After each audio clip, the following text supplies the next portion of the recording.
welcome in to the latest edition of the Second Half Draft Show. I'm your host, Juice, joined by Headley and Drew. Full cast tonight, D-Kid. Everybody's on board tonight. Mr. C. Prasky's ready. Good to have you both here this evening. We want to welcome in everybody else watching. We're going to talk running backs. We're going to talk running backs here, the 2025 class. A lot of underclassmen, but obviously they're draft eligible for the 2025 class. Drew and Headley have been grinding tape. I've really challenged them to get our grades. We have our proprietary grading scale. Get their grades in for every player in this particular class. And we're starting with the running backs. There's a few that we don't have consensus grades on, but a good number here to start with. And as Mr. C. Prasky mentioned previously, the two guys that you've scouted, and they're considered kind of day three prospects, talented in their own right, do certain things very well, but may not necessarily be the total package. Includes Mr. C. Prasky's guy, Jaden Ott, and also Taj Brooks of Texas Tech. So that's where I want to start. I want to start with those two backs. And then we're going to roll into, before we get into the rest of it, I want to talk about the handful of backs you guys don't have grades for. So Drew, you don't have a grade for Devin Neal or Jaden Blue. And Heather, you don't have grades for Montrell Johnson and Nick Singleton. So I want to have that conversation. I want to let the individual who actually graded that player speak about that player. But let's start with Ott and Brooks. I thought Ott, thing that jumped out to me was the feet. I know that's Mr. C. Prasky's guy. I thought his feet were very, very impressive, like Quorum-ish feet. You understand what I'm saying? What do you think about Jaden Ott's skill set here, Drew? Yeah, my note that I got here, I got it all capitalized. Worst case scenario, he's gonna get what's there to get. He doesn't. I got here. He doesn't make mistakes. What I got here? He doesn't make mistakes in the correct hole. I don't even know what I wrote here, man. I gotta. Let me mind through it because I'll be typing fast, man. Bro, this is incredible, bro. It's incredible how you manage this, bro. I don't know, bro. You go back, you reread it a couple times, and then it comes together in my mind. But real quick, you said some. I don't like grading players, bro. I just want to put that out there, bro. Do you know why I don't like grading players, bro? What's that? Because you grade a player, then you watch another player, you grade that player, then you grade that player, then you start, damn, do I need to? And then I gotta make an adjustment, and then I don't. Yeah, that's how. You start doing this. You know what I mean? So it's a little hard. Grading's not easy. It's not easy. But worst case scenario for Ott, he's gonna get what's there. I thought he was a grinder. He will burst at the right time, right before contact, to kind of be able to lean and lower his head. Has a press and slide move that I like. It's maybe a little bit of a glide of some sort that makes him difficult to tackle. Has a jump cut and a slab I got there. Move that aids in his ability to set up blocks and avoid incoming defenders. And he covers a lot of ground doing it laterally. Good hands out the backfield. And I got here, he's caught 46 passes and 36 passes, respectively, for 2022 and 2023 seasons. Guy can make moves in small spaces. That we talk about the small feet to avoid defenders. He can set them boys up and set up his blocks. Strong contact balance. Who doesn't run low, which is kind of strange, but he's got good contact balance, and we'll take that. So I get it, but he's not sexy enough for me, man. Yeah.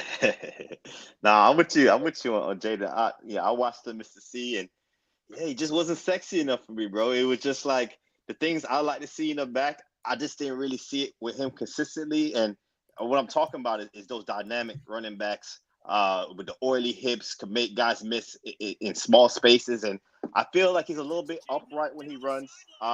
Hips are a little bit tight. And this allows him to kind of put moves on defenders, to shake defenders. And I want to know what his long speed is. You guys think he's fast? Because sometimes he looks faster, and then sometimes he doesn't look as fast. So Robert Smith was fast, bro. Yeah, that guy was 4'2".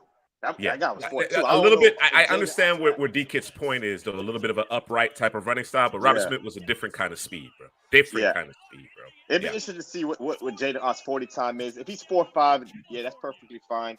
4.5 and better. But to me, I look at him as like a very patient north-south runner. He kind of bounces around sometimes to find the open hole. In 2022, I saw a lot of reps with quarterback on the center. I like when the quarterback's on the center. And then in 2023, I saw more shotgun, inside handoff reps. So I'm not sure it was a philosophy change, a coaching change. But what I do like about Ott, man, he's very comfortable catching passes out of the backfield. Drew just ran off the reception numbers. So that's great addition to have at the next level, to be able to catch the ball away from his body also. Some guys can catch the ball, and some guys can catch away from his body. Jaden catches the ball away from his body. And to me, he's not the biggest, but he kind of grinds out tough yardage between the tackles. And I look at him as a north-south guy, get him in space, get him loose, and he takes advantage of bad angles. So that means to me, man, he's probably fast, man, because he's taking advantage of angles all the time. You see him break away in the open field, and guys can't really catch him. So I think he's fast, but I just want to see the 40 speed to confirm it. But to me, he's just not as dynamic that I like, not as sexy like Drew says. So right now, he's kind of towards my bottom of my top 10 list. I think he's around like 10 to 12 right now in my running back rankings. So real quick, I want to say there is, I said some positives, and I want to add one more positive, right? So I got here, tackling Ott is like gripping some heavy, oddly shaped furniture when you're moving out. That TV with the big back. They don't make them no more. You know what I'm saying? But he just makes it really hard to kind of square him up, because he's able to make a move at the last second right before contact. So you have that advantage. So. But yeah, man, that's kind of how I view him. All right, good stuff. We dissing Ott. I think Ott is going to be one of those backs where he may strike certain fans, evaluators, kind of strike their fancy, and then other people aren't going to be as high on him, right? Because of his overall style and skill set. But I think you have a relatively early day 3 prospect here in Ott in terms of what he does in the passing game. And as you mentioned, Drew, he gets what's blocked up. You understand what I'm saying? There isn't a lot of wasted movement. You know what I'm saying? I think coaches are going to gravitate towards that, right? So while he may not necessarily be the most dynamic, it may not be the sexiest of ball carriers, I just think the effectiveness that he presents and the consistency. And then one of the things you have to also take into consideration is that he wasn't necessarily playing for a juggernaut, right? He's not playing behind a great offensive line.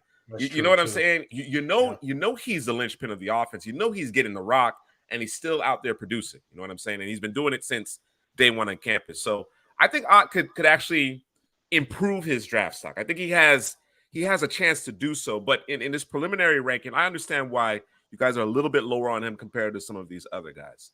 Let's transition. He's safe, bro. He's safe, bro. Yes. He's safe. Yes. It's just like you said. It's not sexy, right? It's not the whole lingerie and so on and so forth, right? It's t-shirt and baller shorts. You know what I'm saying? You know what I mean? Which is cool. Don't get me wrong. That's cool too. You know what I'm saying? But I understand why you don't have that widespread allure. And then it's a left coast thing, and maybe Mr. Prasky, maybe that might be some of the bias. I'm not saying that's the bias on this panel, but that might be some of the bias against him in general, is that the fact that he plays out west. But yeah, very good football player. All right, let's talk about Taj. Let's talk about Taj Brooks out of Texas Tech. The kid is talking him up. Listen, DK, I was a Wayne Gallman fan. Yeah, you were a Wayne Gallman fan. That was your guy. I like Ott. I like Ott. I think the feet in particular are what stands out to me. But yeah, I was a Gallman guy for sure. Taj Brooks, Headley. Let's talk about it. Taj Brooks. I'm with you, DK. This is the guy I do like in Taj Brooks. He's probably not going to be one of those high draft picks because of some of his limitations. But this guy's a heck of a ball carrier. The size is a plus. 5'10", 230. Great movement skills, change the direction ability for his size.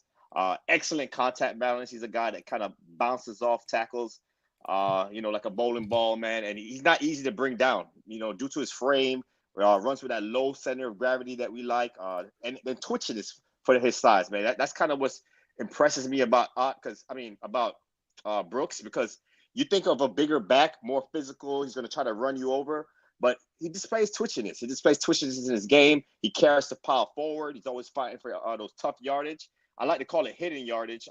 It's supposed to be blocked up, 3-4 yards, and he gets 5 to 6 yards because he's always moving forward, always falling forward. So to me right now, he's a power back. He has great cutting ability, very slippery. Once defenders get their hands on him, he's not easy to bring down. Pass blocking, that's what stood out to me too. That's a very important trait at the next level. A guy that could get there, square up the blitzer, and pass block and protect your quarterback. I thought his technique was good. His want-to was good, and is very valuable at the next level. And that cut back inside to contact. He's the type of player that he's not running out of bounds. He's on the sideline. He's coming downhill, and he's going to cut back into contact. Man, love to see it. The physical nature of Brooks. And like I said, the limitations right now, he doesn't have that breakaway speed. He's not one of those Jaden Otts, I guess, the 4.4 speed type of guy. The jump cut, and once he jump cuts, the burst, the acceleration is not as explosive after the jump cut. It's pretty average to me. He has 41 starts, so there's a lot of carries. Teams are going to look at that at the next level, how many carries he got in college. So that's going to ding him a little bit with his draft status. And not used as much as a pass catcher. And we always say, can he do it? We don't know because they didn't use him in that capacity as much. But I like this guy. I think he's one of those football players. You pair him with one of those dynamic pass catching running backs, add him into the backfield next to that guy, and then you have your dynamic duo right there. So I expect him to be a day 3 pick, but he's a very quality ball carrier. That's that thunder and lightning you're talking about. Yeah, I got him here listed 5'10", 230. Can make himself smaller at the smaller target at the point of contact. Not only a small target, but a heavy target. So, it's not easy to take down on first contact. First thing I noticed right up. He runs behind his pads, bro. Yeah, he does. He definitely runs behind his pads. Yeah. I got here screams patience, man. His ability to kind of to know how to wait on his blocks and set them up. He combined that with he has bouncy feet, man. For guys his size was a little surprising to me, but the way he's just kind of able to make these quick bounces, that's kind of how he moves. You got guys that'll slide, guys that'll jump cut. He's more of a bounce, small bounce, big bounce, whatever it takes for him to kind of wait it out and then just kind of burst through the hole. Become a bowling ball, man, just bouncing off that one guy to the next guy to the next guy.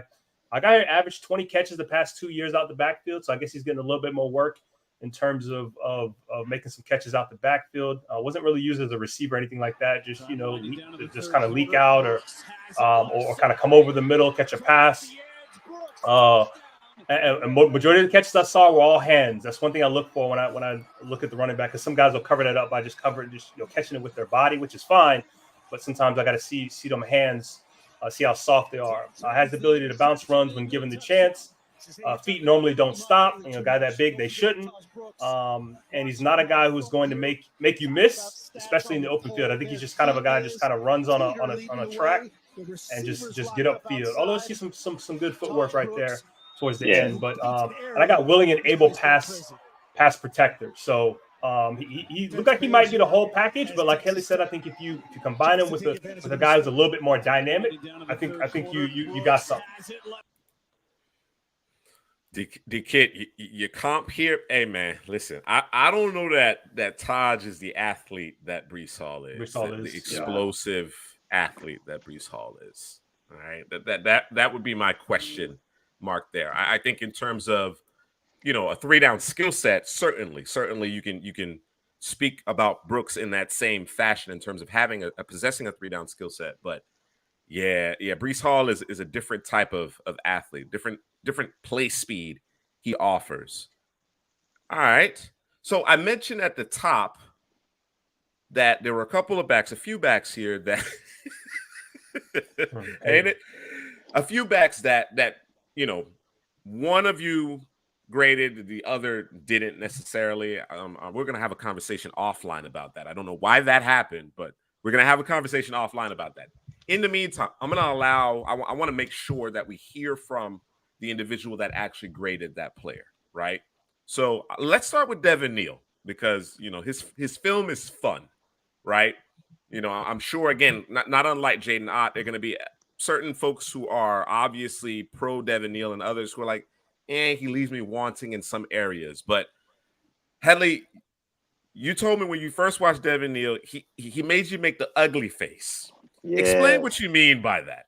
That's real nasty, bro. That dead leg. I call him the dead leg king of this class, and it's reminiscent of Shady McCoy. You know, Shady McCoy was a dead leg king in the NFL, and it just nasty, man. How he breaks guys off like a Kit Kat bar, like Drew would say, man. And you just see it, man. You just see it. It's nasty, and I don't know why defenders. When you play this guy, you can't overrun the play. You can't come too aggressive. You got to break down because you know what he's gonna do because he does it time after time. And you just got to just be patient and make the tackle on this guy because it can make you look really silly. And the thing I like about Devin Neal, you said it earlier, Juice, where some guys might not like him, kind of like a Jaden Ott, but the more and more you watch him, you saw him get better. You saw him from his freshman season, and you saw him get better the next season. And to me, I think he's going to cap it off with a big year this year for Kansas. I think Kansas is on the uptick, and he excels on the edges, man. I saw them run a lot of option type plays with him, and he accelerates quickly, running away from the defenders. Once he catches the edge in space, that dead leg, you're gonna see it all over his highlights. Fun highlight tape here for Devin Neal. And they, like I said, defenders need to be careful overrunning the play because he's looking to cut up on you every time. He cuts up and then he gets north and south, got tremendous burst after cutting. And that's something I look at because guys could cut up all they want to, but if you're not bursting off of that cut, then you're going to get tackled pretty soon, man. And Neal does it really well. He makes defenders look silly. And like I said, I crown him the dead leg king of this class. This nasty twitchiness, change of direction ability. And, he gives you the added bonus because he's a natural pass catcher out of the backfield as well. They like him in the screen game, get him in space. I think the thing about Neal, though, that people might not like, he'll get bottled up. If you watch that Texas game, I know Texas had that tremendous defensive line, but in between the tackles, he'll get bottled up, man. So you kind of have to get him in space. And once he gets in space, he's a very explosive runner. Yeah, I got here 5'11", 215, slick and agile runner who leans forward. More often than not, he's going to make you miss. I got here. What is it that you said? I got the more space, the better. Mm-hmm. So if you like Headley was talking about in terms of getting them out on the edges, in between the tackles, if they were playing like an inferior opponent that they were kind of dominating, you could kind of see him go to work. But more often than not, that's where he needs to live off them edges. I'm looking to see if he can improve running between the tackles a little bit better vision. But who do we compare him to? What'd you say, Shady McCoy? Just a dead leg. Just a dead leg. Just a dead leg. I respect the Shady McCoy comp in terms of the dead leg. You know how shifty obviously Shady was. I see that DeAndre Swift. Swift was a dead leg merchant at Georgia too. So very much that. And D-Kid, you're right. He's not a bell cow. And of course D-Kid has a type. D-Kid has a type, right? You know what I'm saying? He's all over your boy Taj, but Neal is a no-go because he's not that hammer, right? He's not a bell cow. He's not a 3-down back. But outside zone, man. Outside zone, needs to live. Yep. Passing game, it maybe some scheme limitations here, but that explosiveness, that ability to make guys miss, it plays. You just gotta, again, he's a complimentary back. He's not a every down back. You would, I don't know about the 215. I'm not buying it. I ain't buying it either. I give him 200. You know what I'm saying? I think that's being a little generous, but certainly I think in the right scheme he can be effective at the next level. But there are some limitations there for sure. Any additional thoughts on? I just got here. Use this burst and explosiveness at optimal times, like Headley says. That stop and start ability. Man, and he's got juice. So, and listen. You said it in terms of being scheme specific. That as a running back, that's actually okay, right? Because that can get you drafted in the best position possible versus doing a square peg round hole type of thing. So it may work out for him. I like the Miles Sanders. I'm okay with. I think he's a little more shifty than Miles. And Miles probably is more. He was a workout warrior, wasn't he? One of those. Penn State guys. He tested really well. So I can see it a little Ty bit. No, I think Ty J is a more complete back than Neal. Yeah, he's a better pass catcher out of the backfield than Neal. But Spears was shifty also. He was a shifty runner. Mm-hmm. Ian Wheeler, Dana with the nugget here out of preseason. We got to keep an eye out for Ian Wheeler. There's so much attrition at the running back position. You already know how it goes. Every preseason, there's a ton of injuries. You see what's happening in Minnesota. There's been some significant injuries elsewhere as well. So we'll keep an eye out. You know what I'm saying, for Ian Wheeler. See him doing his thing out here. And of course, there are as many UDFAs in the league as guys that were actually drafted, right? It happens every year. You know, speaking of Minnesota, you know, we talked about Ivan Pace a couple seasons ago. Dwight McLevin doing his thing. He out there doing his thing too. So, yeah. Appreciate that nugget there, Dana. Let's see here. Put him on a team with King Henry so he could be the. Well, they got my guy Keaton Mitchell over there, man, in Baltimore. That's my guy right there. That's my guy. But yes, very much in that same vein. Change of pace back. You know, you want to get him on a toss, a draw, get him in the screen game, on a wheel route, that type of thing for sure. Certainly. Drew, let's talk about your guy Montreal Johnson out of UF. He got a pretty substantial grade from you here, man. Let's why are you so high? I mean, other than your Gator bias, why are you so high on Montreal Johnson? That's what it is. It's a Gator bias, bro. Come on, bro.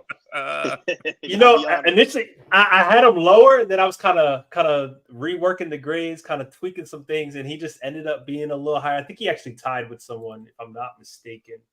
But he's just I like his play style, man. He's physical, he's violent, he has good vision. I think he's got a little what we call vision. You know, he's got some lean to his game. He can be a grinder. I think he can actually be a bell cow. He was the pass protector that Trevor Etienne was not. You know, and a nice burst when he sees the green grass. He's heading for the goalpost, and his hands are soft and welcoming, man. Like I think Montreal is going to be sneaky. Again, he doesn't have that big burst, that special breakaway burst speed that you want from the position, or that, you know, that some of these other guys have. But I think he's going to be a guy that's going to be sneaky, and he's going to do a lot of damage when it comes to getting drafted and being put on a team to be. I mean, just look at him, man. Bro, that was blocked up perfectly. Come on. It was. So, and there were times where I'd be like, yo, they need to keep Trevor Etienne in the game, and then Montreal will make a move, bro. And I'm like, okay.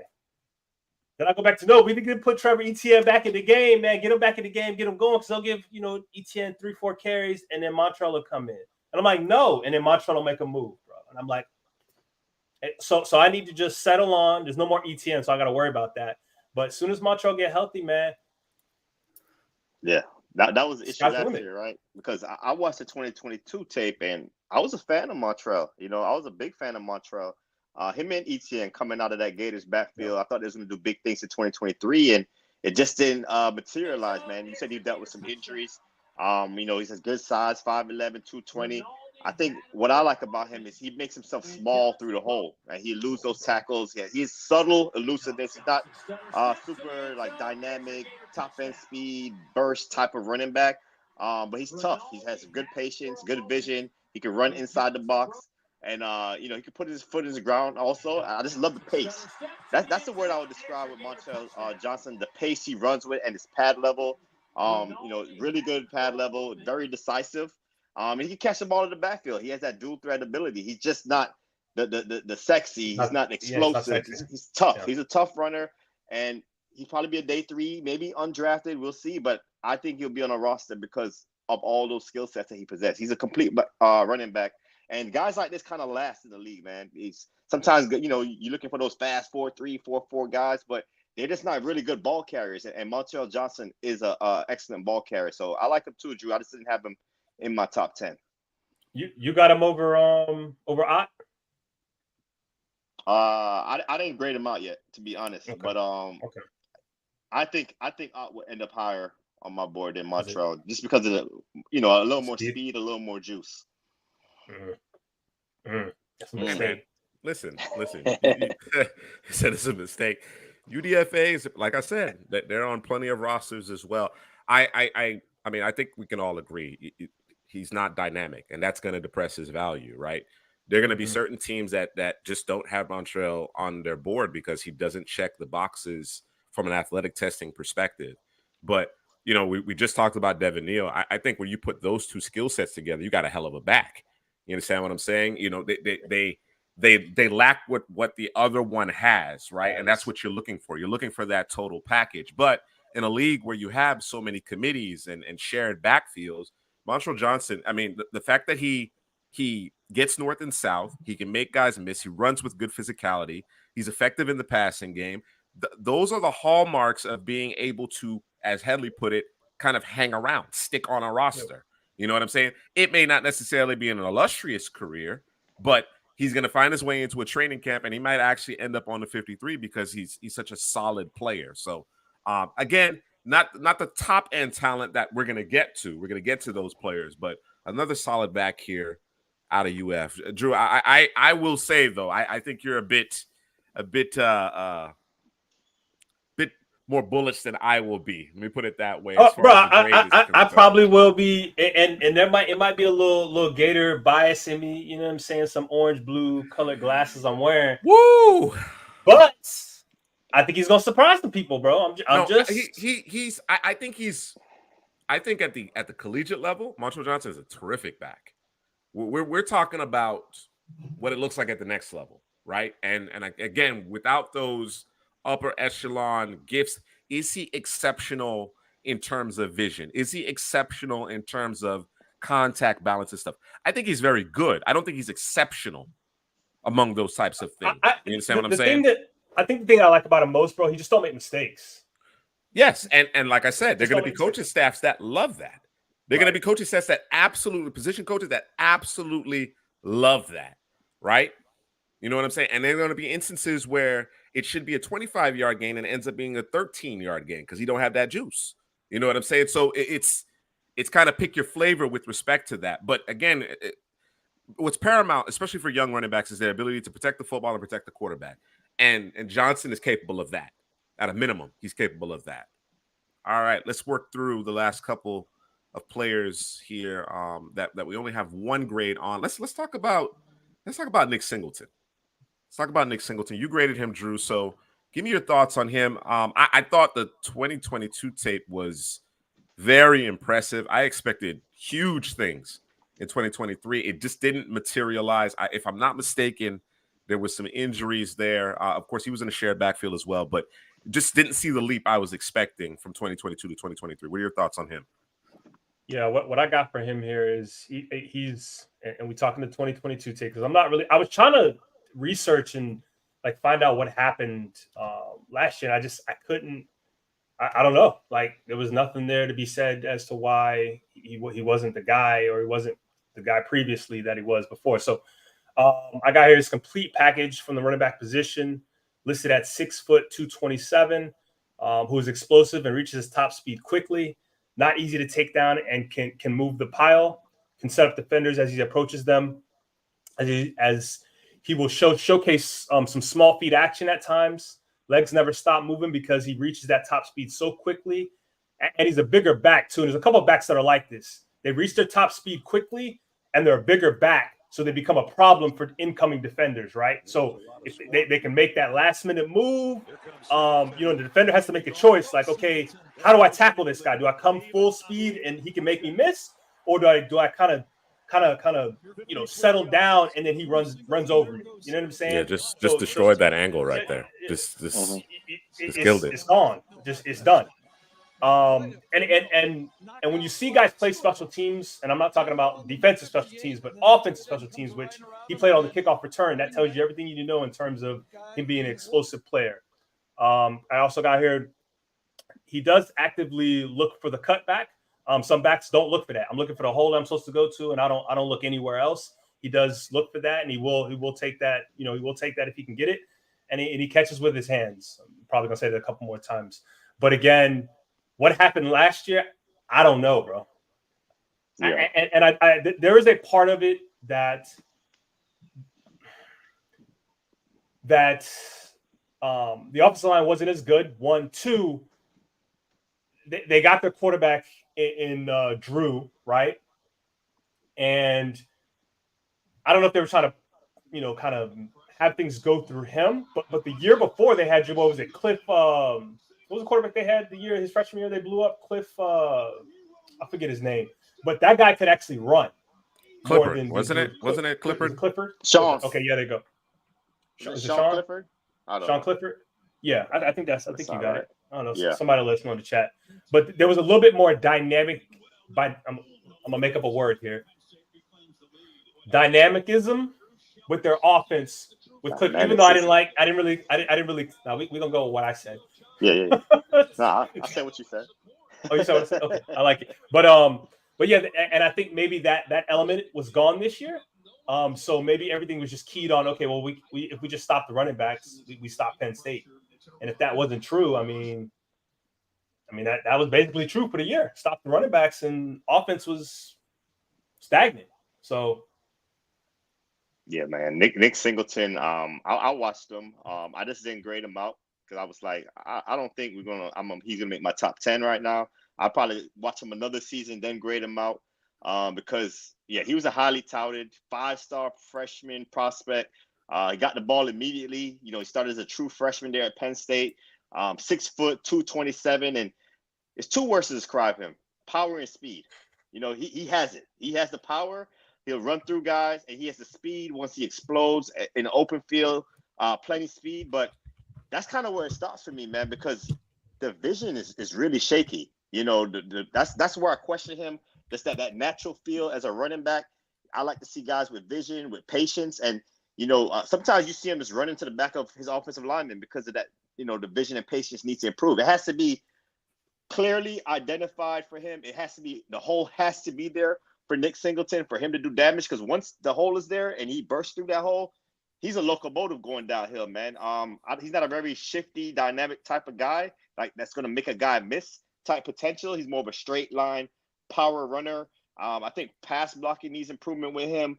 And then the hands out of the backfield, I see him bobble some passes. He can catch the ball now, but he's just not comfortable at all the times. And that's what they like to do with him right there. Short passing game towards the edge. And so he can get in space. You want him in space, running downhill because of that speed and power. I have packs a punch, physical through contact, runs hard with good bursts in the open field. He makes defenders shy away from contact. He's one of those guys that when he's coming downhill against those DBs, DBs don't want no part of him, man, because he's going to run you over. He's big, he's fast. Once he gets momentum, and like I said, that short passing game, get the ball in his hands in space, that's where he excels in the passing game. But that's what he brings right now. That vision, if he improves vision, patience, have that feel for the running back position, he could catapult himself as a top 10 running back in his class. But as for right now, I just don't see it with Nick Singleton. So we'll see what he does in his junior season. He's going to be a 3rd-round pick to the San Francisco 49ers, bro. When I watch Nick Singleton, I'm like, yep, Kyle Shanahan's going to love him. He's going to love him, bro. Get him north-south as quickly as possible, outside zone. You know what I'm saying? Isaac Garendo. That's what the Shanahans do. That's what he does. Pacheco was a 6th-round pick, if I'm not mistaken, right? Size, speed guy. You know what I'm saying? Doesn't have great feel for the position. He's stomping the ground but he runs hard and he's fast. You know what I'm saying? Like there's still a certain level of that in the NFL. You're big and fast, okay. You know what I mean? Now, if you can earn the trust of a quarterback, a coaching staff, then you get some run. Not now you in play for fantasy. You know what I'm saying? Now you can make an impact on the game. So I agree with you. This was a disappointing campaign in 2023, Drew. I think the context that you provided is noteworthy, right? From a quarterback perspective, you know what I'm saying? Drew Lord, I believe that's his first year starting. There was inconsistency in terms of the passing game. They were keying in on Singleton. Singleton was the guy. What he lacks in terms of the natural feel for the position compounded that, right? So obviously it's tougher sledding to run, right? Because teams are keying on you. And then on top of that, you still are developing as a ball carrier, right? The finer points of being a running back. So kind of a perfect storm to have a bit of a letdown. We'll see how he bounces back in 2024. Listen, man. I don't understand the hate. Bro. I never understood the hate for Braylon what Allen, it was. What was it, bro? The system they put him in 2023. Mm-hmm. They had him in shotgun, inside hand. That's not his game. That's not his game. That Wisconsin scheme, they changed it, and they went away from Wisconsin football, downhill, down your throat, and that affected his draft stock, bro. That's what happened to Braylon Allen. Now he's in the jet system. That's going to get him going downhill, handing the football, and he looks good because that's what he does. That's what he does. That's why I rock with Couch Potato General Manager, because you put the proper context in place. He didn't just become a bad football player, right? And there's people who I truly respect in this industry that soured on him, and I'm like, but we can't ignore that they're not playing to his strength. You understand what I'm saying? Bill Belichick said it best. Tell me what he does, and does he do it well? Do your job and do it well, and tell me what they do well. You understand what I'm saying? At what? Damn near 16, 17 years old, toting the pill in the Big Ten, a force of nature as a freshman, right? You know what I'm saying? Now, all eyes on me the second year, still a difference maker. You know what I mean?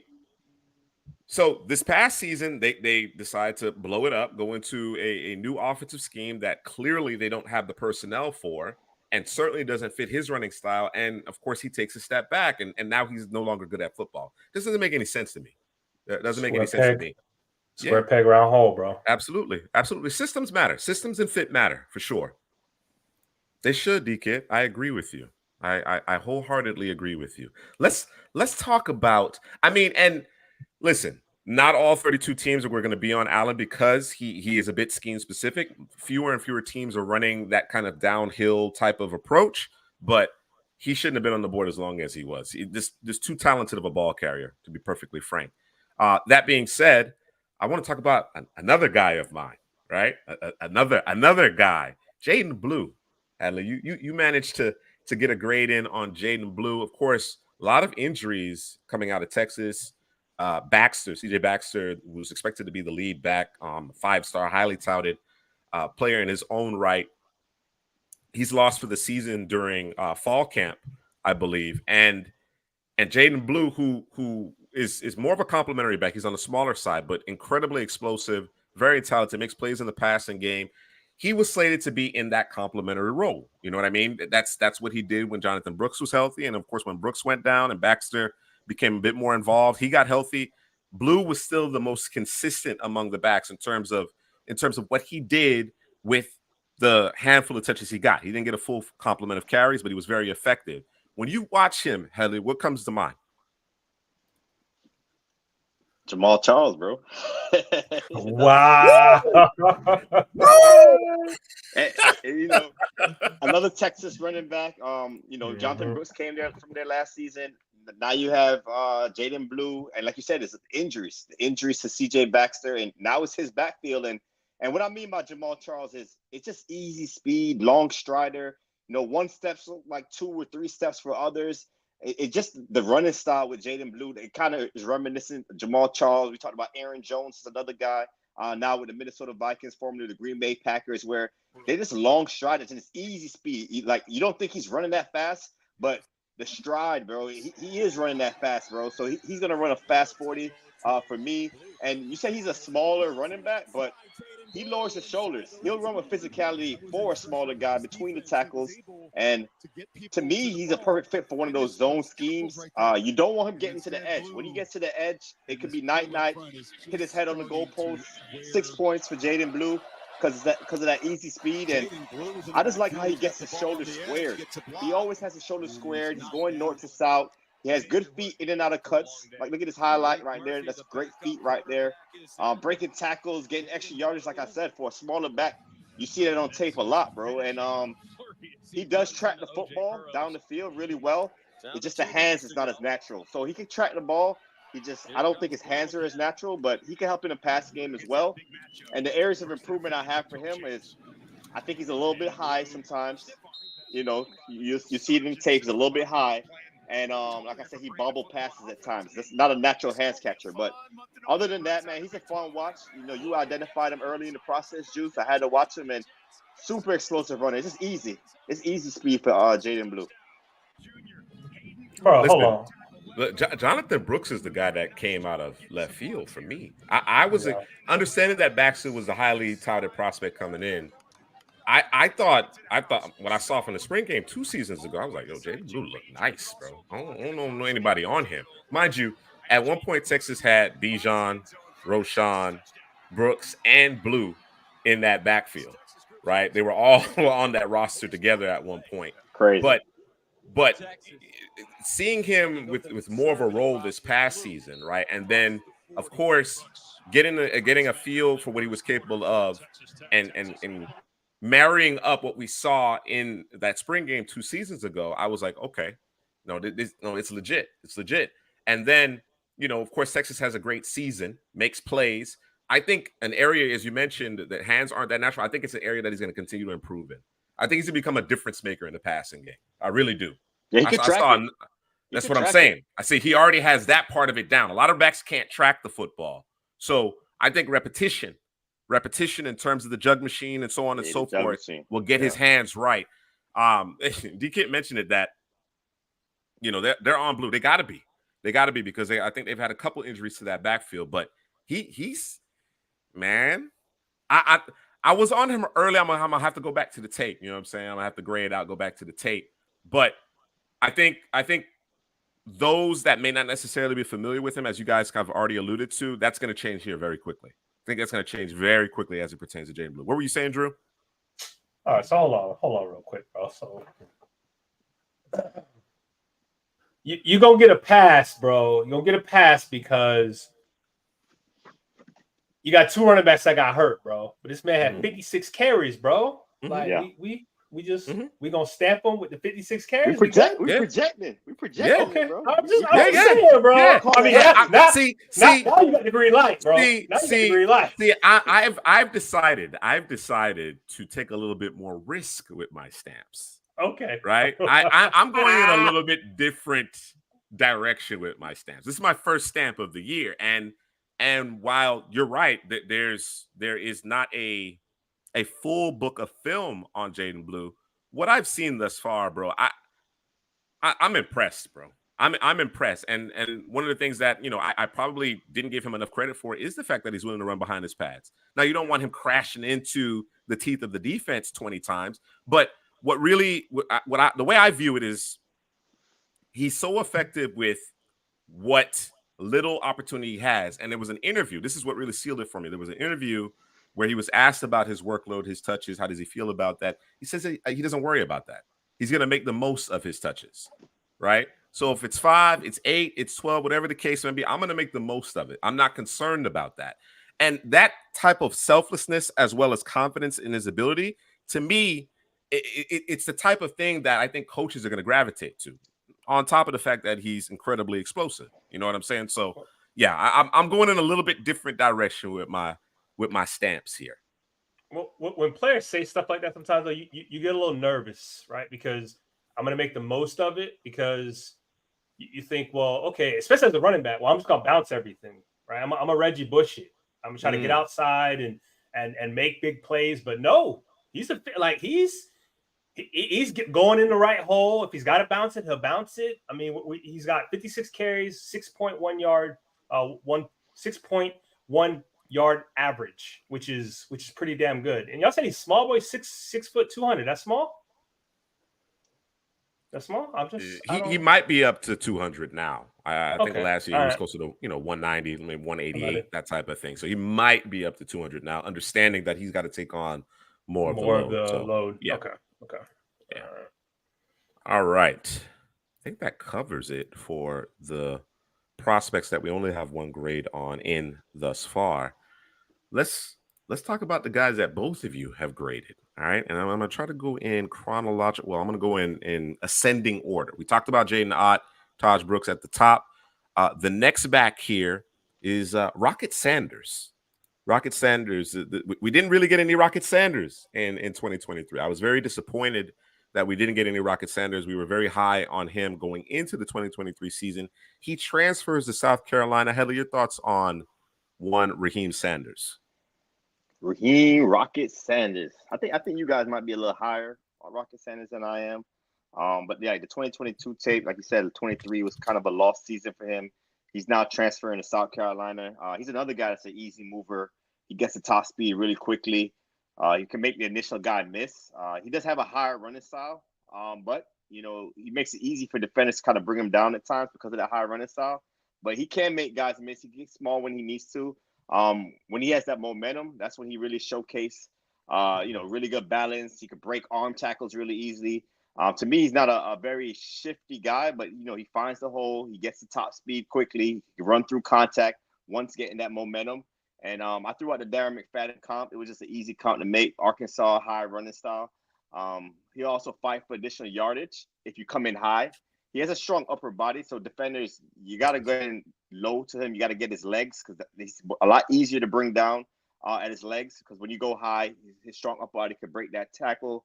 He has good patience before putting his foot in the ground, before accelerating north to south. And he has a yak ability. You can help in the passing game, in the screen game, in the short passing game. Get him in the open field. He's really good there. I think pass blocking can improve. And like I said, the durability issues is going to be big for him. Missed last season, most of last season with an injury. So we'll see what he brings this year.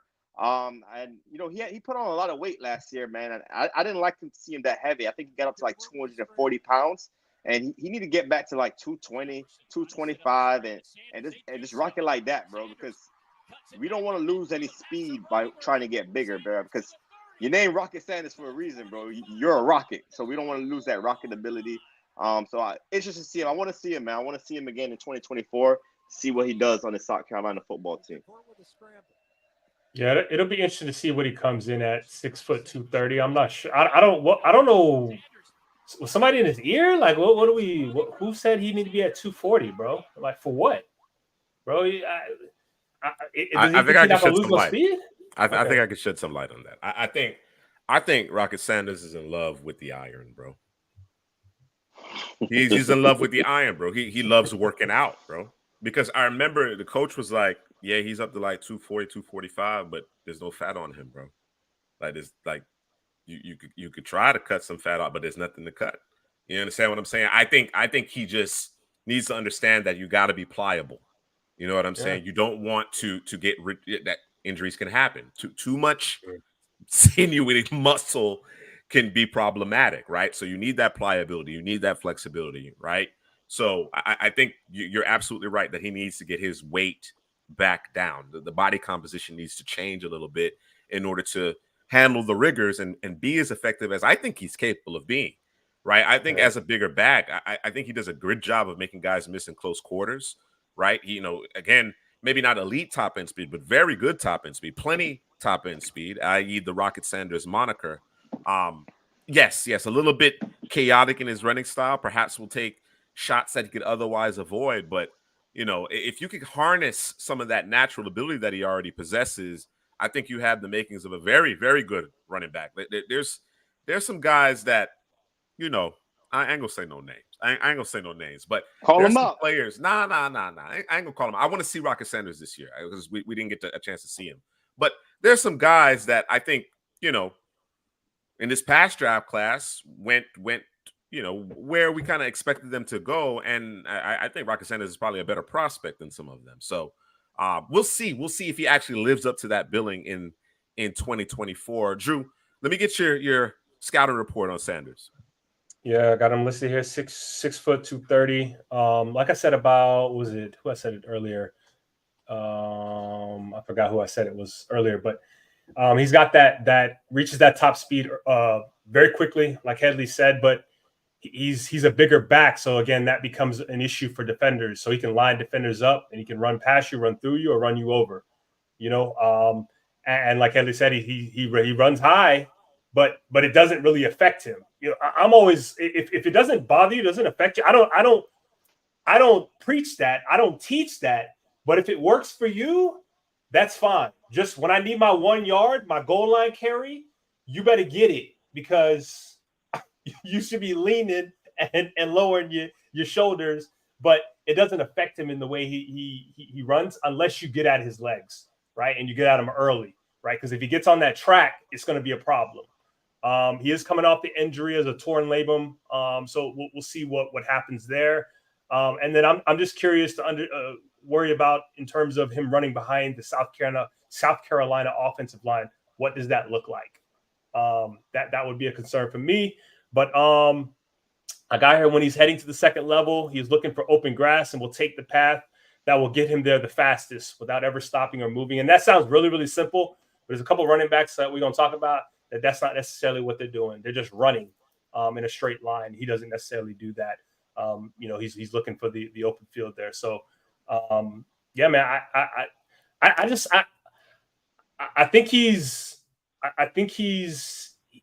on a good track. I just need to see. I need progression from 2 years ago to now. I need you to stay on that track because again, don't know what happened. What would have happened this past year had he played? Yeah, I love his feel for finding green grass, right? That backside cut, right? Being able to press the hole and still get to the edge, get off tackle. For a bigger back, I think that was impressive. And like I said, he needs to be playing at that weight. He needs to have that flexibility, that lateral agility in order to make those plays. Because as much as we like to see a guy lower his shoulder and run through somebody, in order to sustain playing at a considerable level, you got to be able to make guys miss as a running back. Unless you can just fend them off with the offhand and then run away from everybody like Derrick Henry, there are very few guys that are capable of that. You understand what I'm saying? So, yes. If Rocket Sanders can get back to the 2022 version of him, I'm in. I'm as Headley mentioned, I'm probably the highest on Rocket Sanders on this panel. So we'll see what type of player he is in 2024, because again, we didn't see him in 2023. All right, let's keep it going here.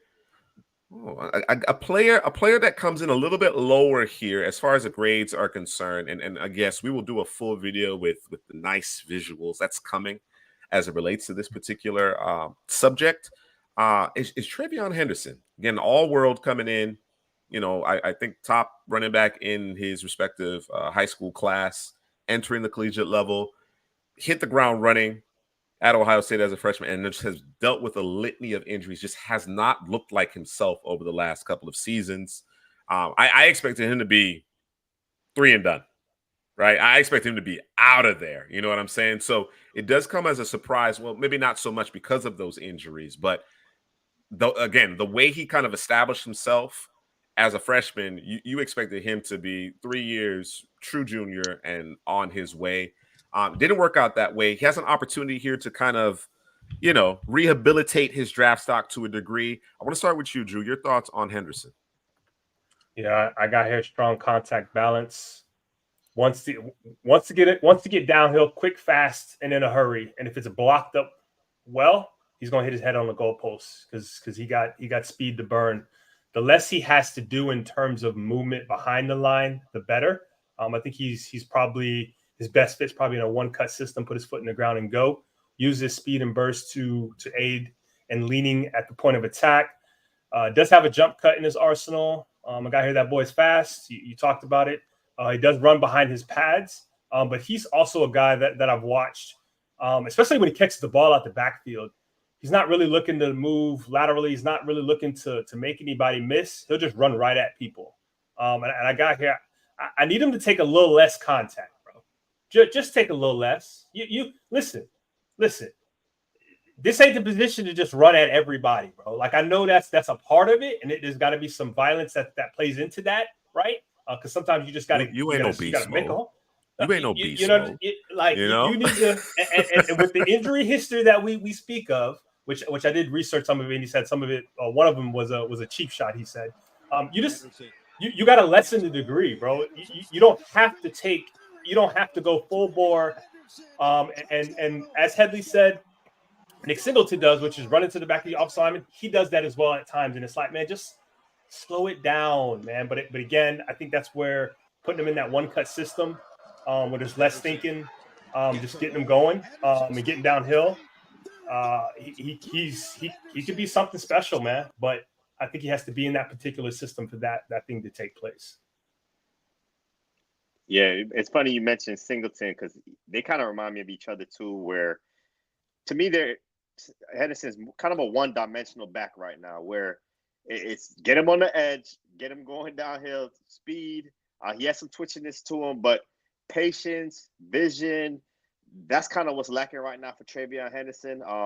So, you know, you got to get him in a specific scheme, maybe an outside zone scheme, like you said, because he has that agility to kind of put his foot in the ground, jump step to elude defenders, accelerate.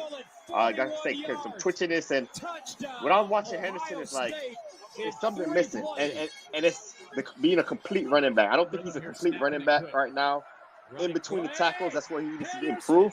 Although, you know, that hole was really big in between the tackles for him to break that one. But I like the pairing with Quinshawn Judkins. That we're going to mention him, talk about him later. Judkins is the inside power runner and Thunder Lightning, like you said. And Henderson is a guy that, you know, you kind of got to get into the edge and make him use his explosiveness, man. Plenty fast. I do like his innate feel for when defenders are near him. He has instincts to avoid the hit. And like I said, man, that jump cut, getting to the open field, that big strider. He has a big stride, kind of like Jaden Blue, and he can really go the distance, but improve the patience, the vision, the open field prowess and explosiveness is there. But, you know, it's some runs that I watch him where I'm like, that should have been a touchdown. And he just doesn't have the vision to get that touchdown. He'll run into the tackler, run into his blocks, like you said, and, you know, and at the next level, bro, it's like if you don't get into that right system, it could be done for you, especially with all the injury history that you have now. The durability is now a concern with you. It's like it's really peaks and valleys with Travion Henderson. He could be a hit or he could be a miss at the next level. So, you know, we'll see if he can improve upon that in this season. Maybe he got Judkins in the room with him right now. He could teach him a few things about running in between the tackles, man. So let's see what he does this season. I got here one last note. I got forcing him to stop his feet is the best way to stop or contain him.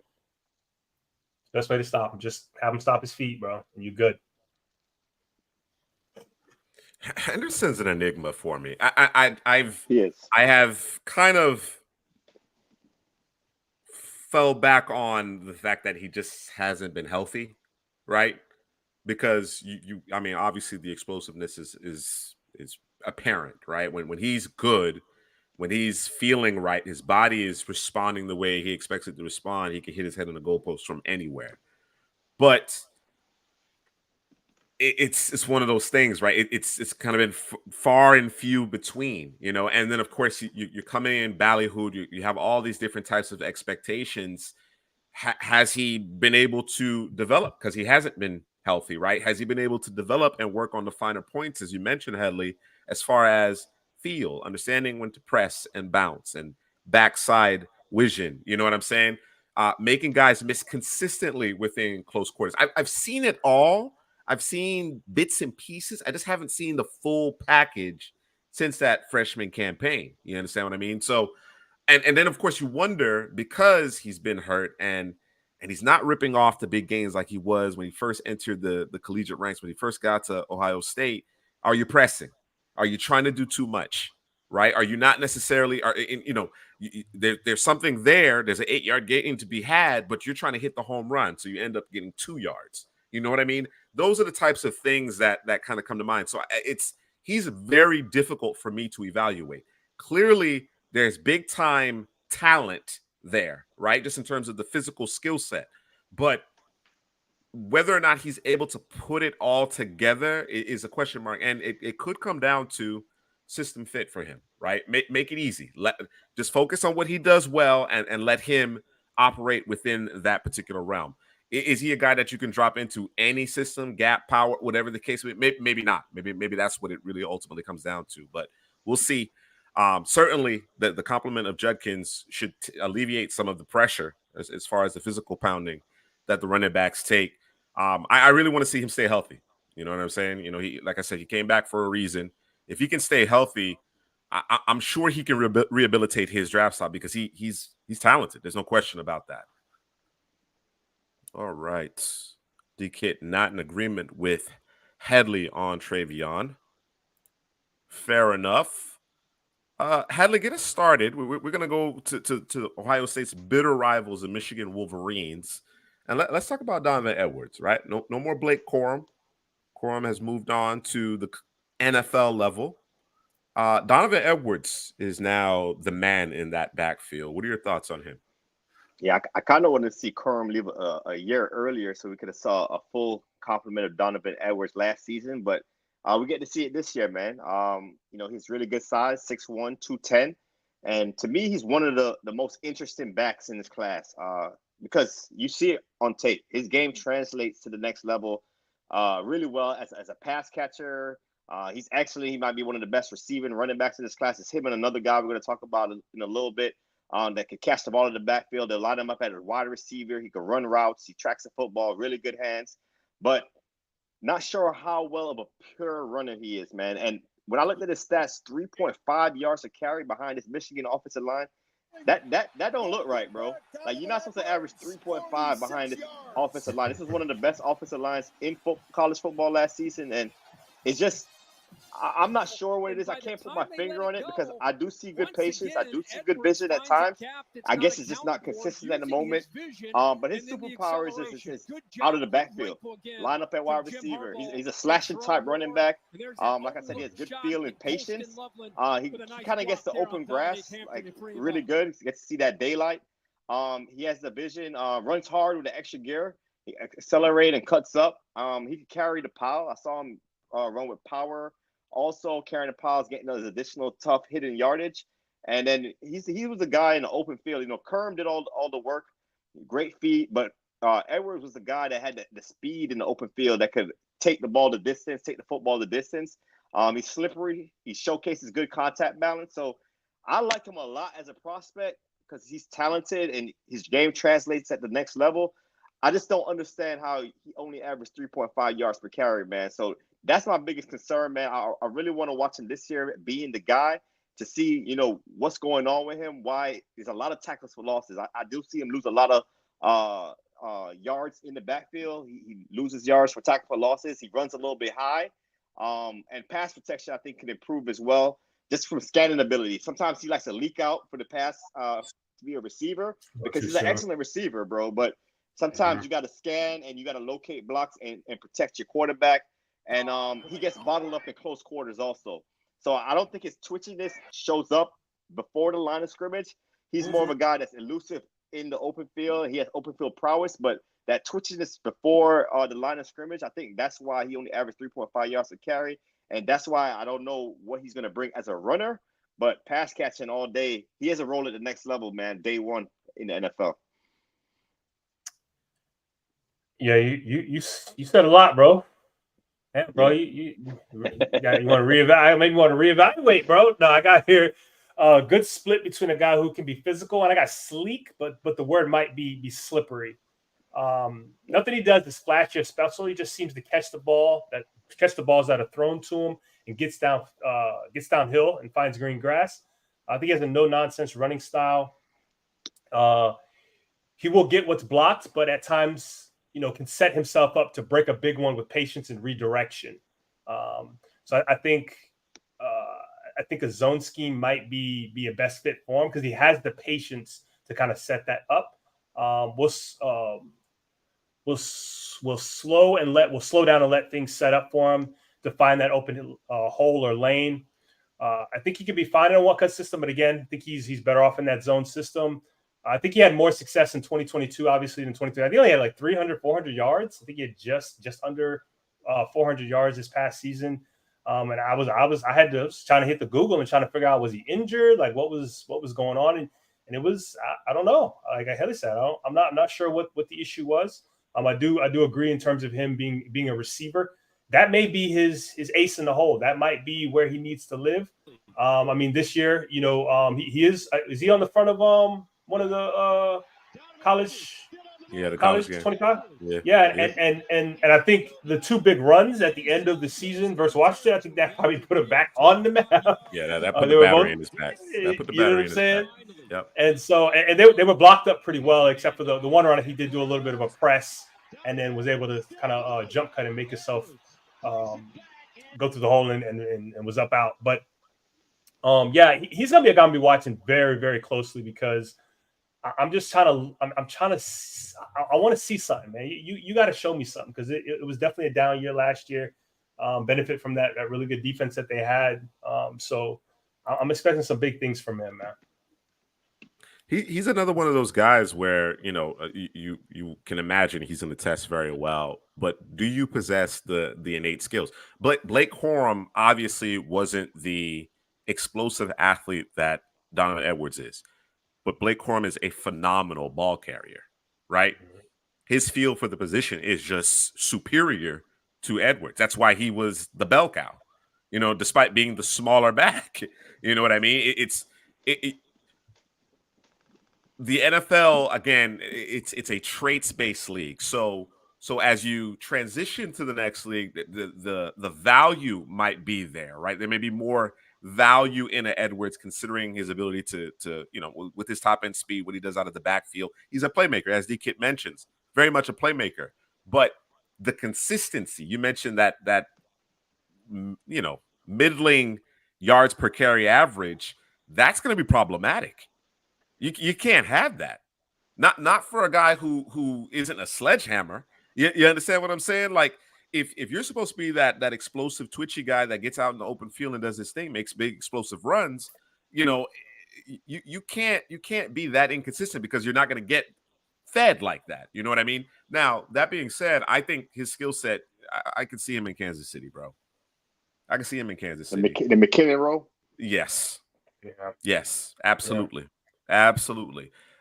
These players, they're so highly touted at the collegiate level, but at the next level, they're going to play a role. And that role is going to be significant. Don't get me wrong. But the days of featured back 20, 25 carries, it's just not there anymore.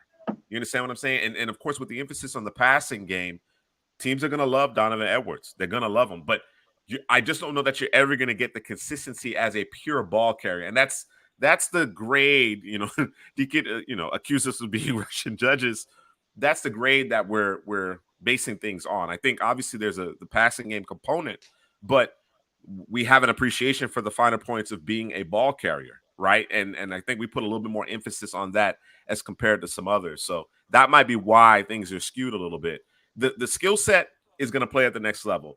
If he finds his way into a offense with that type of mind, an Andy Reid type of mind, who understands, okay, I want this back with this particular skill set, i.e. Jarrett McKinnon, as you mentioned, Headley, Edwards can flourish. He can flourish in that type of role for sure. Yeah, you pair him with another back like Taj Brooks or somebody like that, a physical downhill guy. You have that guy that could come off the edge. Him and Kerm, they were an excellent pairing as well. So, you pair him with another back like that at the next level, he definitely has a role as a pass catcher running back. All right. Yes, quorum, vision, contact balance, feet, short area quicks, feet. Mm-hmm. The feet. Yeah, for sure. Yeah, Quorum had the vision. Quorum definitely had the vision. Let's talk about Judkins. Let's talk about who wants to start us off here.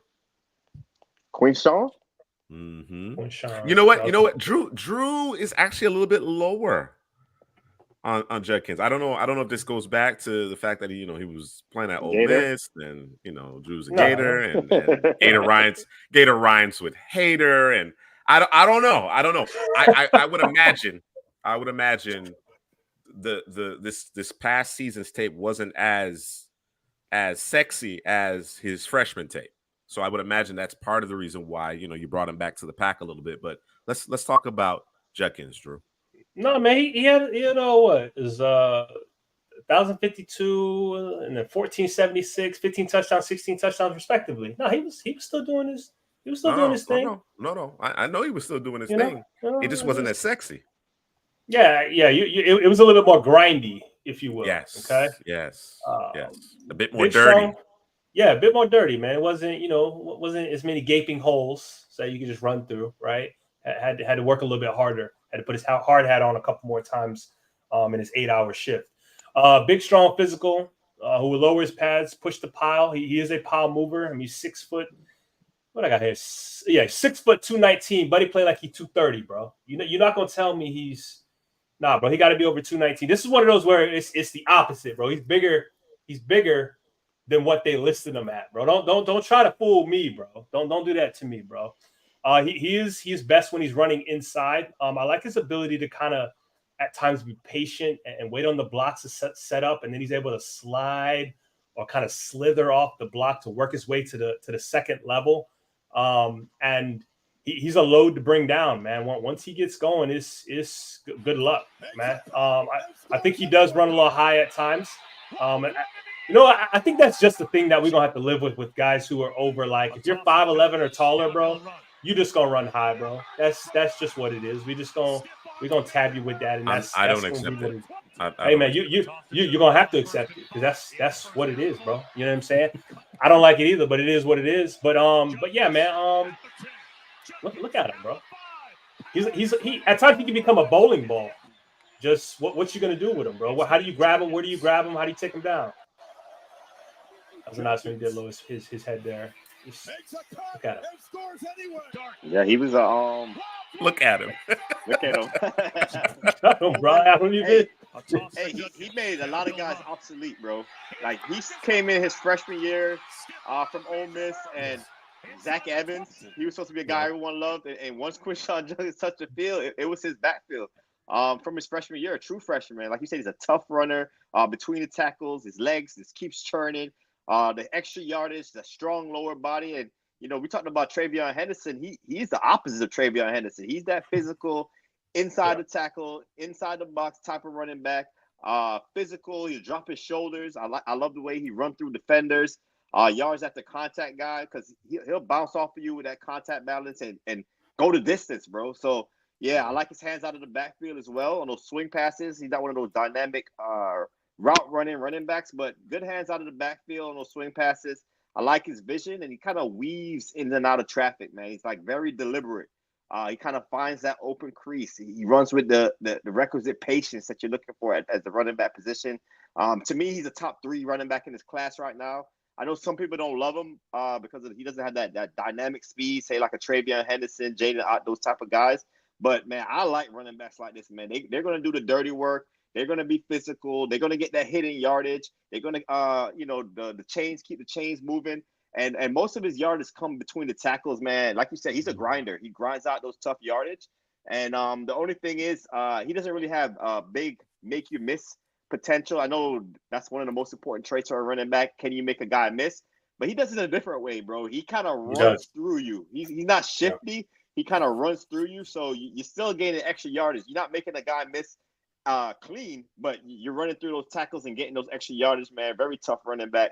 I like him a lot, bro. He's not super sexy, but to me, man, he's just dependable and durable. And to me, he's a top 3 back in this class. He's a fourth quarter. I can't say the word. You know what I was gonna say, but he's gonna make it tough in the fourth quarter for anybody, bro. Yeah. He's a lot to deal with for 4 quarters, bro. He's a problem over the course of a game, and he unlike some of the other backs, he can carry the load. He can carry the mail. You know what I'm saying? Why are you going there? You had a prediction, bro. I don't have anything negative to say about Judkins. I really don't. I do. The only thing that, I mean, he doesn't have the make you miss that I like, you know what I'm saying? But Headley alluded to that already. I think we want to see what he does this year, right? It while still effective, it just didn't have the same pizzazz of that freshman year. So where does it all bear out? Ohio State is loaded, bro. They are absolutely loaded. I think anything short of a national championship is an abject failure for Ohio State this season. He is huge as it relates to that. And when we talked about Henderson and his injury history and the fact that he just hasn't looked the same since his freshman season, I think Judkins could be the difference for this team. And again, while he doesn't have the really demonstrative make you miss aspect of things, the feet are small. The feet are small. There is that short area agility and quickness to make guys miss, albeit, he's dipping a shoulder into them. You know what I'm saying? I think what you said, Headley, was absolutely correct. It's the hidden yardage with Judkins. It's not necessarily ripping off the 40, 50-yard gains. It's the hidden yardage. It's the what appeared to be a 3-yard gain turned into a 6-yard gain. What should have been your 1-yard loss is actually a 4-yard gain. It's that type of thing, and the consistency in which he does it with that. Again, there's going to be a subset of NFL teams and coaches that absolutely love it, right? While he doesn't necessarily check all the boxes from a speed perspective, right, and athletic testing perspective, that'll bring him back to the mean a little bit from that vantage point. But as far as, again, the feel for the position, yeah, Judkins has it for sure, and he's a load. The physicality is there. You can have it, bro. Why you putting Neil on me? Yo, That's your guy, bro.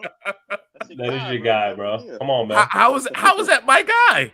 I don't understand. DK said so. Here we go. All right, so there you have it. If you gonna put anybody on me, it's Jaden Blue. That's the guy I stamped, bro. I stamped Jaden Blue. All right. Yeah, I'm looking forward to seeing Quishon in Ohio State. But Drew, you said you had, you want to ding him. You're gonna ding him a little bit. Yeah, just real quick. So with the size and the physicality that he plays with in terms of running the football, in terms of pass pro, it's patty cake, bro, going on. I don't know, bro. You 6'2", you run like you 230. I need that same energy when you pass pro him, bro. Like, give me that same. I'm with you there. I respect that for sure. I know Dana had a comment here. Let me check out Dana's comment here. We haven't mentioned this far. Kitron Allen. So that's Singleton's running mate there at Penn State. We're gonna get to Amari and Hampton. Jeremiah, I like Phil Maffa, bro. I'm a Phil Maffa fan. Now Phil Maffa might end up being a guy I stamp. I'm not sure I'm gonna do it, but I like Phil Maffa. I like Phil Maffa more than who's with the Eagles now. You know what I'm saying? I do not like Will Shipley. I don't like Toafili. Florida State. I know you don't like him, bro. Yeah, I don't like him. No. Seriously. I don't like Toafili, bro. I don't like his game, bro. I know what he does well. It's what he does in the passing game. I think he's below average as a ball carrier. I don't think he's a good ball carrier at all. Like, I actually preferred him in the backfield compared to Trey Benson. I know with Trey Benson, you know what I'm saying? He gonna bring pads, right? And then he can run away from you. Look, Toafili, yeah, man, he ain't striking fear in nobody. You know what I'm saying? Like, if Toafili is, and it's part of the reason why, you brought in a back via the transfer portal, you know what I'm saying? He doesn't have the skill set to carry the mail. And I'm not talking about the next level. I'm talking about the collegiate level. I don't think he has it. So there you have it. Not a fan. Yeah, let's talk about the guy DK that's brought up, bro. Manon guy? You stamping him? Yeah. No, he can stamp him, bro. But I got to talk about Manon guy, bro. And he's going to be in my top 10. I'm going to say it right now. I got eyes on him kind of late, and I didn't get to grade him out yet. I told y'all about Manon guy. I told y'all. I didn't watch him, so I don't know. I forgot. And introduce me, bro. I watched him, bro. Bro, we talk about feet. He got those choppy steps, bro. He's able to elude guys. If you're going at his feet, bro, he's gonna make you miss. He kind of slithers through the small creases. He gets small through the hole. Like, sometimes you don't see him, bro. Like, he just disappears in the hole and then he reappears again. And you gotta pack a lunch with this guy, man. He's a power runner. He's gonna drop his shoulders. Man, good contact balance. He'll take a hit. He'll just keep running. After initial contact, he just keeps on ticking. And man, he's a power mover, bro. It's so many plays that you think is stopped, and he just keeps on carrying the power. We talk about hitting yardage with Quinshon Judkins. He displays that same ability. He can bounce it, but it ain't about the bouncing for him, bro. He's going to do his thing in between the tackles. And to me, he's one of the better pass blockers in this class. I think the reason why he might not be drafted as high as some of these other guys is he's not that home run speed type of guy. He's not very dynamic out of the backfield. And athletically, the athletic testing numbers, I don't think it's going to be as high. But you talk about a ball carrier with great speed and power and physicality. Man, sign me up for this guy, man. I think he led the Big Ten in rushing, right? Last season? I think he did, man. So I believe so. Yeah, man. He's a great prospect. So the finger you see is Matt Waldman. He's pointing things out. Yeah, So he's all up in the ignore camera. ignore Matt. It's Matt's video. Ignore Matt's finger. Look at where the contact is made on this carry, bro, and look at where it ends up. Yeah. Contact is being made at what is that? The 13? Mm-hmm. About the 13 You're gonna end up yard at the line, 1 probably. Yeah. bro. And it's all over the tape, bro. Oh, he scores? Inside the 5. You see it all over the Contact was tape, made bro. at the 13, and he's inside the 5, bro. Yeah. Drop the pads, accelerate. He said I can read his CPGM body language. Yeah. I like this guy a lot, bro. Yeah. You put the defender on his heels. Miami played Monangai in the bowl game, bro. Taking that impact, he can't. Rough day. Bro. It was bad, bro. Bro, you put on the tape against Ohio State, bro. You did that's the tape. No, that's the tape, bro. That's the tape. I'm just saying as a Miami fan, bro. It was demoralizing, bro. It wasn't UNC, you know, Carter and your boy. What's your boy's name? His name's escaped me. He's in Denver now. Javonte Williams. Javonte Williams. It went like that, bro, but it was demoralizing for sure. It definitely was demoralizing. Monangai takes the will of defenders, bro. Right? Tackling him all game because he just keep coming, bro. Like he just keep coming, bro. And it's pads. He's laying pads, bro. It's physicality. He has really good feet too. But that's exactly where I was going next. It's like he can when you're gearing up for that physicality for him to drop the shoulder on you, then he can hit you with some feet. You know what I'm saying? Give you a little agility, give you a little vision, and make you miss. You know what I'm saying? So it's tough dealing with him because you don't know what you're gonna get. You know what I'm saying? You gotta eat hardy playing Monangai. I mean, obviously Rutgers, the offense went through him. They went through him, and as Headley mentioned, definitely check out the Ohio State tape on Kyle Monangai. All right, that was a late ad. That was a late ad there, D Kid. So I appreciate you bringing him up. Let's see who else do we have on the list. Oh yeah. We were going to Drew's guy, former guy, Trevor Etienne. That's Headley's guy now. Travis Etienne took over Trevor, bro. You took over. He only took him. He went to Georgia, so he can claim him now. Otherwise, he'd have left him off. Like Montreal. Yes. Heather, let me get your thoughts on ETN. Yeah, he's a top 5 back in this class. I actually have him. We're going to talk about my RB1 in a little bit, but after that, it's a tie. I think a 3-way tie for RB2, and he's on that list for me. Like you said, Florida transfer. Now he's running behind this Georgia offensive line, so 7-8 yards to carry, bro. It's not out of the question for Trevor Etienne. He's built shorter, but he has enough weight, 217 pounds to hold up. I love his pad level. He's explosive through the hole. He has the ability to jump, cut, and accelerate. Once you get him in space as a runner or a receiver on those check down or the screen passes, it's just that open field prowess, bro. He can showcase that. He has that second, that third gear in the open field.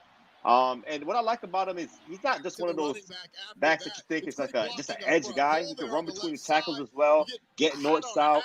And like I said, behind this Georgia O-line, man, it's going to be pretty crazy for ETN. Very patient runner. He kind of allows his blockers to set him up before he explodes. And it's a feat.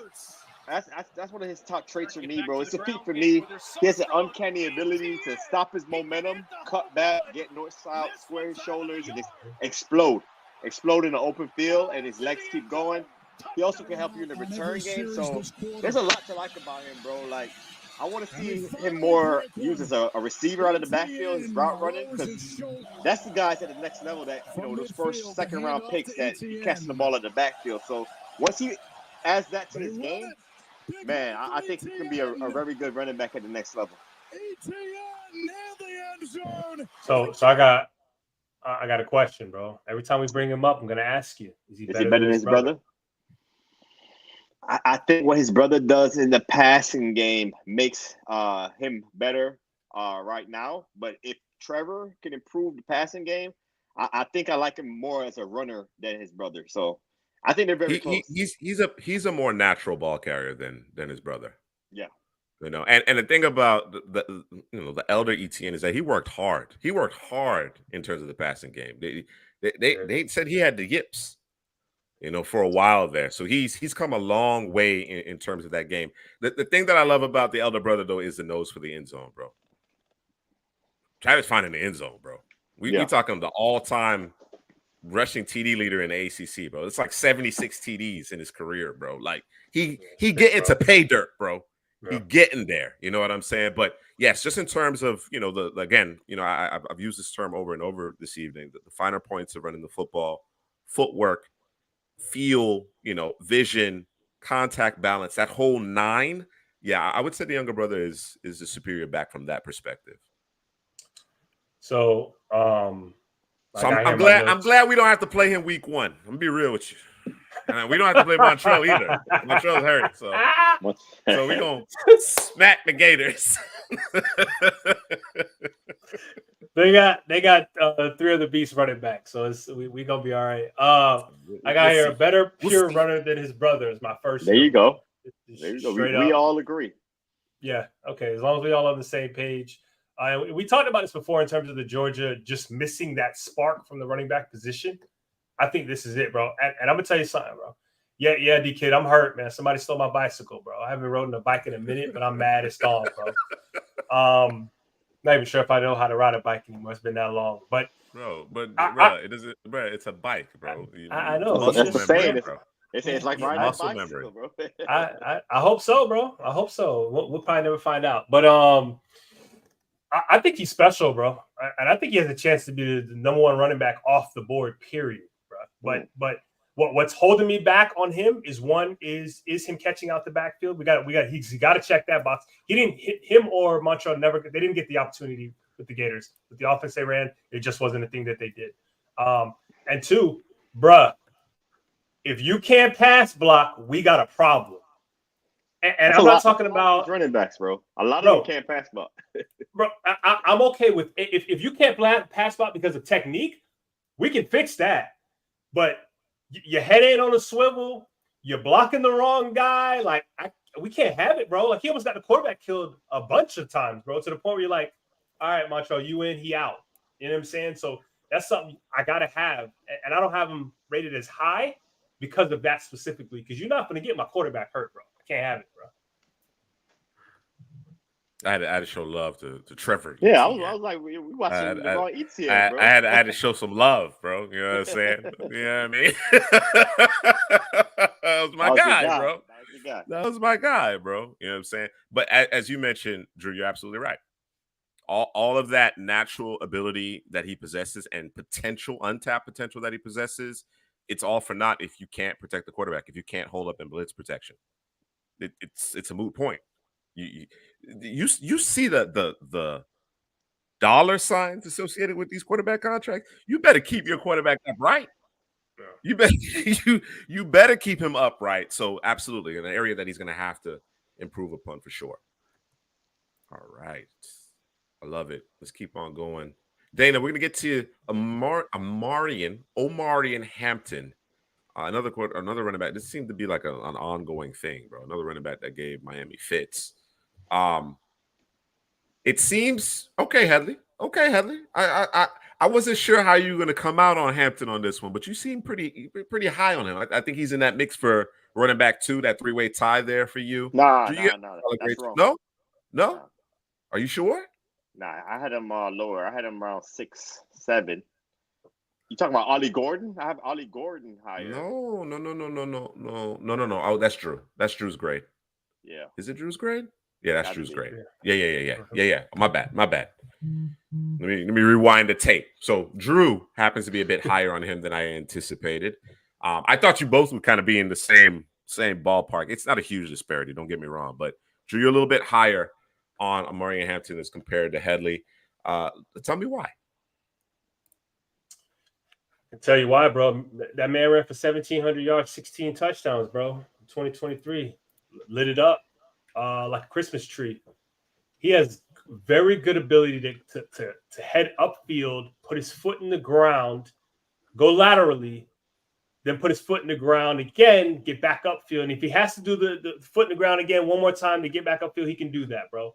With no decrease or loss of speed, bro. It's because his feet don't stop turning. I love the hands out the backfield, soft hands. Doesn't run low to the ground or necessarily get small with incoming defenders, but doesn't mean it's not easy to tackle him, right? So I think that's the thing I kind of want him to work on, just so he don't take as many hits up in the chest, but it doesn't really affect him in terms of his ability to just kind of keep going. Works well to make moves off blocks. So offensive lineman, there's a couple of guys that we're going to talk about here shortly that the offensive lineman got to love those guys because they don't make it hard for the offensive lineman to kind of work through and stay on their block. You got guys who will run wide and run wild, and the offensive lineman has no idea what the hell is happening, and they lose their block because the running back's doing too much, right? That's not Hampton. More likely to break a tackle than make someone miss, but that's okay. He's got some subtle movement to his game too. I got here. He's got the 4.4 speed. Because of his strong lower half, he can get more than what the play is designed because his legs just keep turning, as I talked about earlier, grinding out yardage, falls forward on most tackles, and he's serviceable for me in terms of pass pro. He does enough for me in pass pro. He usually will find the free rusher, and he does enough. I don't need you to kill anybody. I shouldn't have said that word, unalive anybody, but I do need you to be able to find that free guy and hold up and not get pushed back into the quarterback. And he can do that. And if I'm not mistaken, I think there was a tweet or something saying that he's an early Heisman hopeful, or was it best running back award? I can't remember what it was that I saw. But he's a baller, bro. Hey, got to be on one of those lists, bro. 1,700 yards, you said, Drew. 16 TDs. Yeah. So that was a heck of a season last year, bro, behind that North Carolina offensive line. And he's another one of these backs that's big and fast. We talked about Singleton being big and fast. And although I don't think he has plus vision, D-Kit, it's better than Nicholas Singleton. I'll say that. I'll go on a limb and say it's better than Singleton's vision. So, his vision is average. But he's one of those big backs that can run through tackles. And once he gets to the open field, that second gear coming downhill, like I think of guys like Jonathan Taylor, that's a bigger back with just 4.4 speed, and you get him in that system and you get him going downhill. And hey, don't disrespect Jonathan Taylor. That's 4.3. That's sub 4.4. Sub 4.4. 4.38. Come on now. So come on now. Maybe Hampton's 4.38 also, bro. We'll see where he ultimately lands. But to me, he's more of a straight line runner. More than a guy that's twitchy, make you miss guy. I think Drew mentioned that. I had that also in my notes, but he's one of those guys that if you get a crease and he hits it hard and that burst and that strength through contact, he could do a lot of damage. That, and you got to gang tackle him. He's not a guy that's gonna be tackled by one guy. The first guy, he's gonna make that guy miss by running through the tackle. So you got to bring Hats to the party when tackling Hampton on the second and third levels. Always falling forward. And his hands is natural. He's not one of those route running guys, but I like the soft hands that I saw on tape with him. And pass blocking, when I first watched him, I was like, man, he needs improvement. But the more reps I watched pass blocking, I was like, okay, he's a decent pass blocker. He's not a terrible pass blocker like some of these other guys in the class. And, he's a guy that's going to unalive angles in the open field, bro, especially if he's untouched. If you give him that space and the opportunity on the second and third level, he's just going to unalive those angles. And Cam Kitchens, bro. I saw him run right by that guy, bro, on the third level. But, he did it to everybody, bro. He did it to everybody. I'm just clicking on Cam right now. That 4.6, bro. Nah, I like Cam, bro. I'm just giving him a hard time right now. Oh, man. Nah, bro. Nah. You don't get no pass for that, bro. You know what I'm saying? You're the last line of defense, bro. Come on now. You know what I'm saying? Use that angle. No, I'm with you there. But yeah, Hampton, I don't know, man. It's again one of those things where there's areas for him to improve, but it's hard to argue with that kind of production, with that kind of top end speed at that size. You know what I'm saying? With the willingness to run behind your pads. He's already ahead of the curve. I'm not saying that he's a godsend in terms of pass protection, but he's already ahead of the curve when you compare him to most of the class, I think his star is pointing directly up, bro. I think another 1,400 yard campaign, 14 to 16 TDs once again. I don't think it's out of the question because I think he's that talented. I really do. He's squarely in my top 3. You know what I mean? Where he ends up ultimately remains to be seen, but he's squarely in my top 3. I think he has everything that NFL teams are looking for. Everything, right? Yeah. The NFL frame, the top end, upper echelon physical traits, a willingness and demonstrated ability to pass protect. And I mean, he's not necessarily a slouch. I wouldn't say he's great in the passing game, but he's not a slouch in the passing game either. On a team that didn't necessarily have great offensive line play. You know what I mean? So yeah, I think among these backs, of course, we're going to talk about Ollie Gordon here in a bit. Bills are let's say I need a linebacker, man. Listen, I'm hurting for you. Matt Milano's my guy, man. Matt Milano's my guy. I'm hurting for you, man. Back-to-back seasons with, they're talking about him being back in December, but not sure if he's going to be back. We'll see how it plays out. But Milano is such a good, fun player to watch, and he changes the complexion of that defense. So tough one there. Bills are electric. But yeah. As far as Omarion Hampton is concerned, I'm all in. I'm all in. The vision. He may not ever be that guy. He may never have that upper echelon elite vision. But if he can take an incremental step there, I'm like I said, I'm not going to lose sleep over it. All right. Ooh, Ashton. It's time to talk about Ashton, Hadley. So it seems Drew is a little lower on Ashton. So Drew gave Ashton the same grade you gave Omarion Hampton. And while Drew was certainly higher on Hampton, you were even higher on Ashton Jeanty out of Boise State. So I'm going to start with you, Hadley. Let's talk about the dynamic ball carrier here out of Boise State. RB1. Let's go. RB1. Drew, you sleeping, bro. Ashton Jeanty, bro. Like, we look at backs in the NFL right now, and the top backs are who? Guys like Christian McCaffrey, guys like Bijan Robinson, guys like Alvin Kamara. And Ashton Jeanty is the closest thing to those guys, bro. This guy's not just a running back. This guy's also a wide receiver, man. I sent you the list. He's on the Biletnikoff list. He's a running back on the Biletnikoff list for a top wide receiver in the country because this guy's a dual threat weapon. I have here he plays some defensive end, outside linebacker, and safety also at high school, bro. This guy could do it all, bro. He's one of those guys that the dog. You playing all them positions, bro? Football player, bro. Dog. Yes, he's a football player. He's a dog. He's an easy mover, very effortless. He just sees it very well. He's always getting upfield. And like I said, man, he's that type of running back that checks all the boxes. You want to talk about a back that checks all the boxes? This is Ashton Jeanty. Like I said, they'll line him up out at wide receiver. He'll run routes. He'll separate from defenders running routes. So that's a plus for him. And I have here in my notes, bro, he's a complete package as a runner back and receiver out of the backfield or lined up as a wide receiver. The visions and patience is there. He'll let things develop before exploding. And then when he gets in the open field, he's very creative. Creative runner in the open field. He kind of weaves, makes guys miss, gains those extra yardage. I love his jump cut in the hole, and he can bounce it outside. So plenty of speed to bounce it outside once jump cutting. And once he gets his momentum, he's so hard to bring down. He runs through tackles. That lower body strength is the real deal for him. Look at him right there. Oh, you can't go up too high on him, man. He's going to break that tackle. Oh, 2-3 guys to bring him down. Look at him. Look at that contact balance, bro. That's Alvin Kamara-ish, bro. Being able to bounce off guys, man. I like how he uses off arm really well also with stiff arms, break tackles. The areas of improvements I have quite a couple. You know, he's no perfect prospect. So, like, I don't think he carries piles consistently. It's better to get him down in closer quarters. It's a lot more manageable than in the open field. But that's like most backs. And then also the competition. I just want to see him against better competition week in and week out.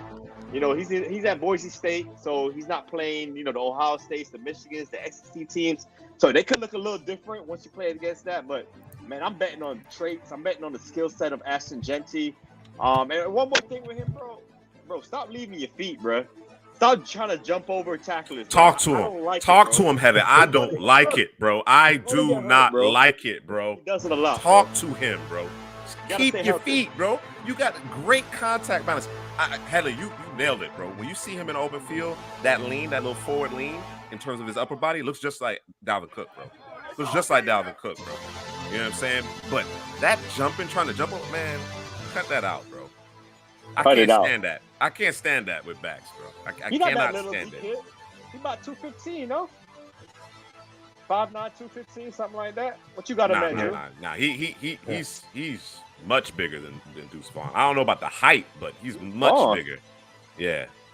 Nah. You know what it is? It's his compact frame, bro. We've been talking about 6 foot, 6'1" guys, and all of a sudden we throw this guy in there. He's probably the shortest of all the guys we're probably gonna talk about. Yeah, he's 5'9", 215 as well. That center of gravity is crazy, bro. It's crazy. I got, bro. When you read my notes, you gonna ask me why he ain't the top back. Like I can't even, you know what I'm saying? I can't even like defend it, bro. But he's not. 3 down back, caught 43 receptions, 569 yards, 5 touchdowns. Played slot wide receiver. You know, this is a bonus right here. He played in the eye, bro. I mean, I'm stopping notes right there, bro. He played in the eye, right? Runs with a low center of gravity. His size is a problem for defenders when they're trying to tackle him because he has solid frame and power. I thought he was a pile mover and a grinder. His feet don't stop. Well, this is what I saw on tape for me in the games that I watched. UCLA game lacks the breakaway speed. Okay. Now I Googled. I saw they're saying he run a 4.42. Don't know if that's true, but you know, and I do agree in terms of his ability to run away from anyone that's covering him. But it's usually not. It's not vertically. It's horizontally, right? The linebackers, nickel got caught slipping, whatever. He has good vision and will press and find the cutback lane. Has good understanding of when to be physical and finesse, applying the appropriate move when the opportunity presents itself. And I thought it was an easy evaluation, to be honest with you. And I didn't see him too much in pass pro because I guess they were using him in the pass game heavily, just go out and catch a pass. So that's one thing that I want to know. I don't know that we'll ever find that part out about his game just because they don't use him in that fashion. So. Yeah, he should have transferred to Florida State, D-Kid. That's where he should have went, bro. Chill. I agree, bro. You know what, D-Kid? I agree with you. I agree with you. Now, there may be more to it. There may be more to it, right, in terms of his opportunities coming out of high school, how he feels about playing in Boise, whatever the case may be. That there may be some things associated with that he feels, you know, he wants to honor the commitment or whatever the case may be. But I think in terms of his draft prospects, yeah, a transfer may have helped to the Power Five, and you know, take his talents to the SEC or ACC, you know what I'm saying, and do his thing there. But yeah, I'm with you, D Kid. Listen. I don't know. You know what I'm saying? Hopefully, we get an opportunity to interview the young man and get a sense of why he stayed there. But yeah, it wouldn't have never have been Idaho for me, unless of course that was his only opportunity. But yeah, I'm with you, D Kid. I get it. All right. That's the conversation around Ashton Genty. Yeah, he's impressive, bro. I'm not adding nothing else, bro. Just stop all that damn jumping. Yeah. Keep your feet. All right. Okay. All right. Two more backs here. Two more backs. Let's talk about the freshly minted cane, bro. Let's talk about it, bro. Damian Martinez. Helly, I believe you stamped one Damian Martinez, formerly of the Oregon State Variety. You've talked about him previously, but let's talk about him some more. Talk about why he's going to be a problem in Miami. Why is he going to be a problem, bro? He's my RB stamp. Hold on. He's going to be a problem in Miami, bro. He was already a problem, bro. Let's not. You got to throw Miami in there, bro. He's a problem. Listen. Don't get mad at me because Trevor Etienne left UF. Don't get mad. Vacated the premises, bro. Hurt, bro. I'm so hurt. Go ahead. Yeah, man. He's a top 5 back in the class for me, and he might not get drafted as a top 5 back because of some of these guys are just more explosive than a Damian Martinez. But man, I'm a big fan of his game. He's the type of running back that I like on my football team. Transfer from Oregon State, and he stood out. When I watched Oregon State, I was like, this running back, I think he was number 6 there. I was like, who is this guy, bro? Like, I was watching like Fuaga and guys on the West Coast, and man, my eyes always came back to Damian Martinez.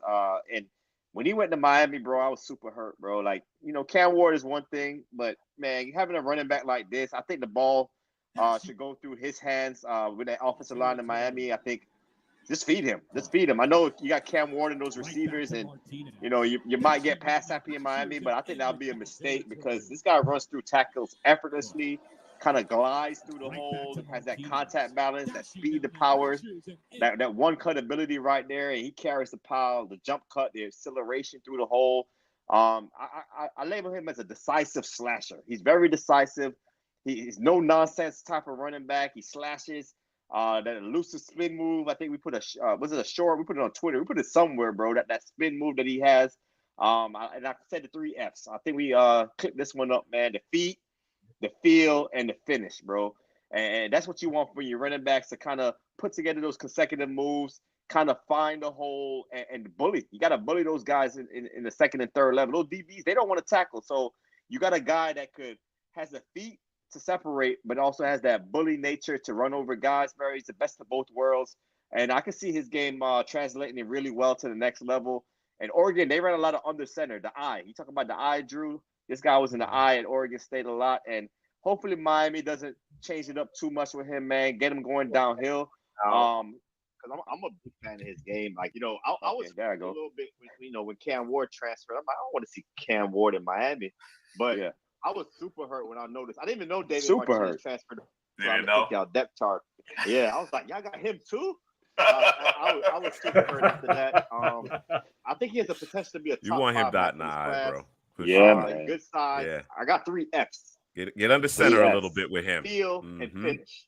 Man, he got the feet for the consecutive moves. He got the feel, feet, and finish. Trying to find the hole. That's it, the 3 Fs. The patience. And then he has that finish, man. This bullies against DBs. He runs right through them.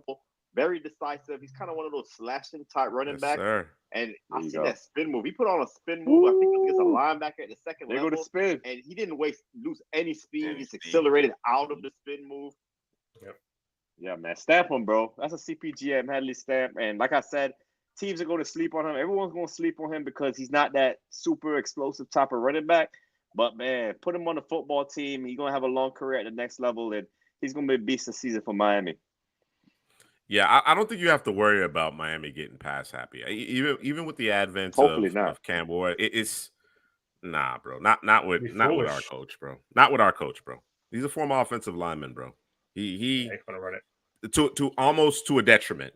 He want to run. He want to establish the run. So Martinez is going to get a full workload, bro. He's going to be pushing 250 touches this year easily on the ground, not even in the passing game. So, yeah, I'm not concerned about that aspect of it. Drew, your thoughts on Martinez?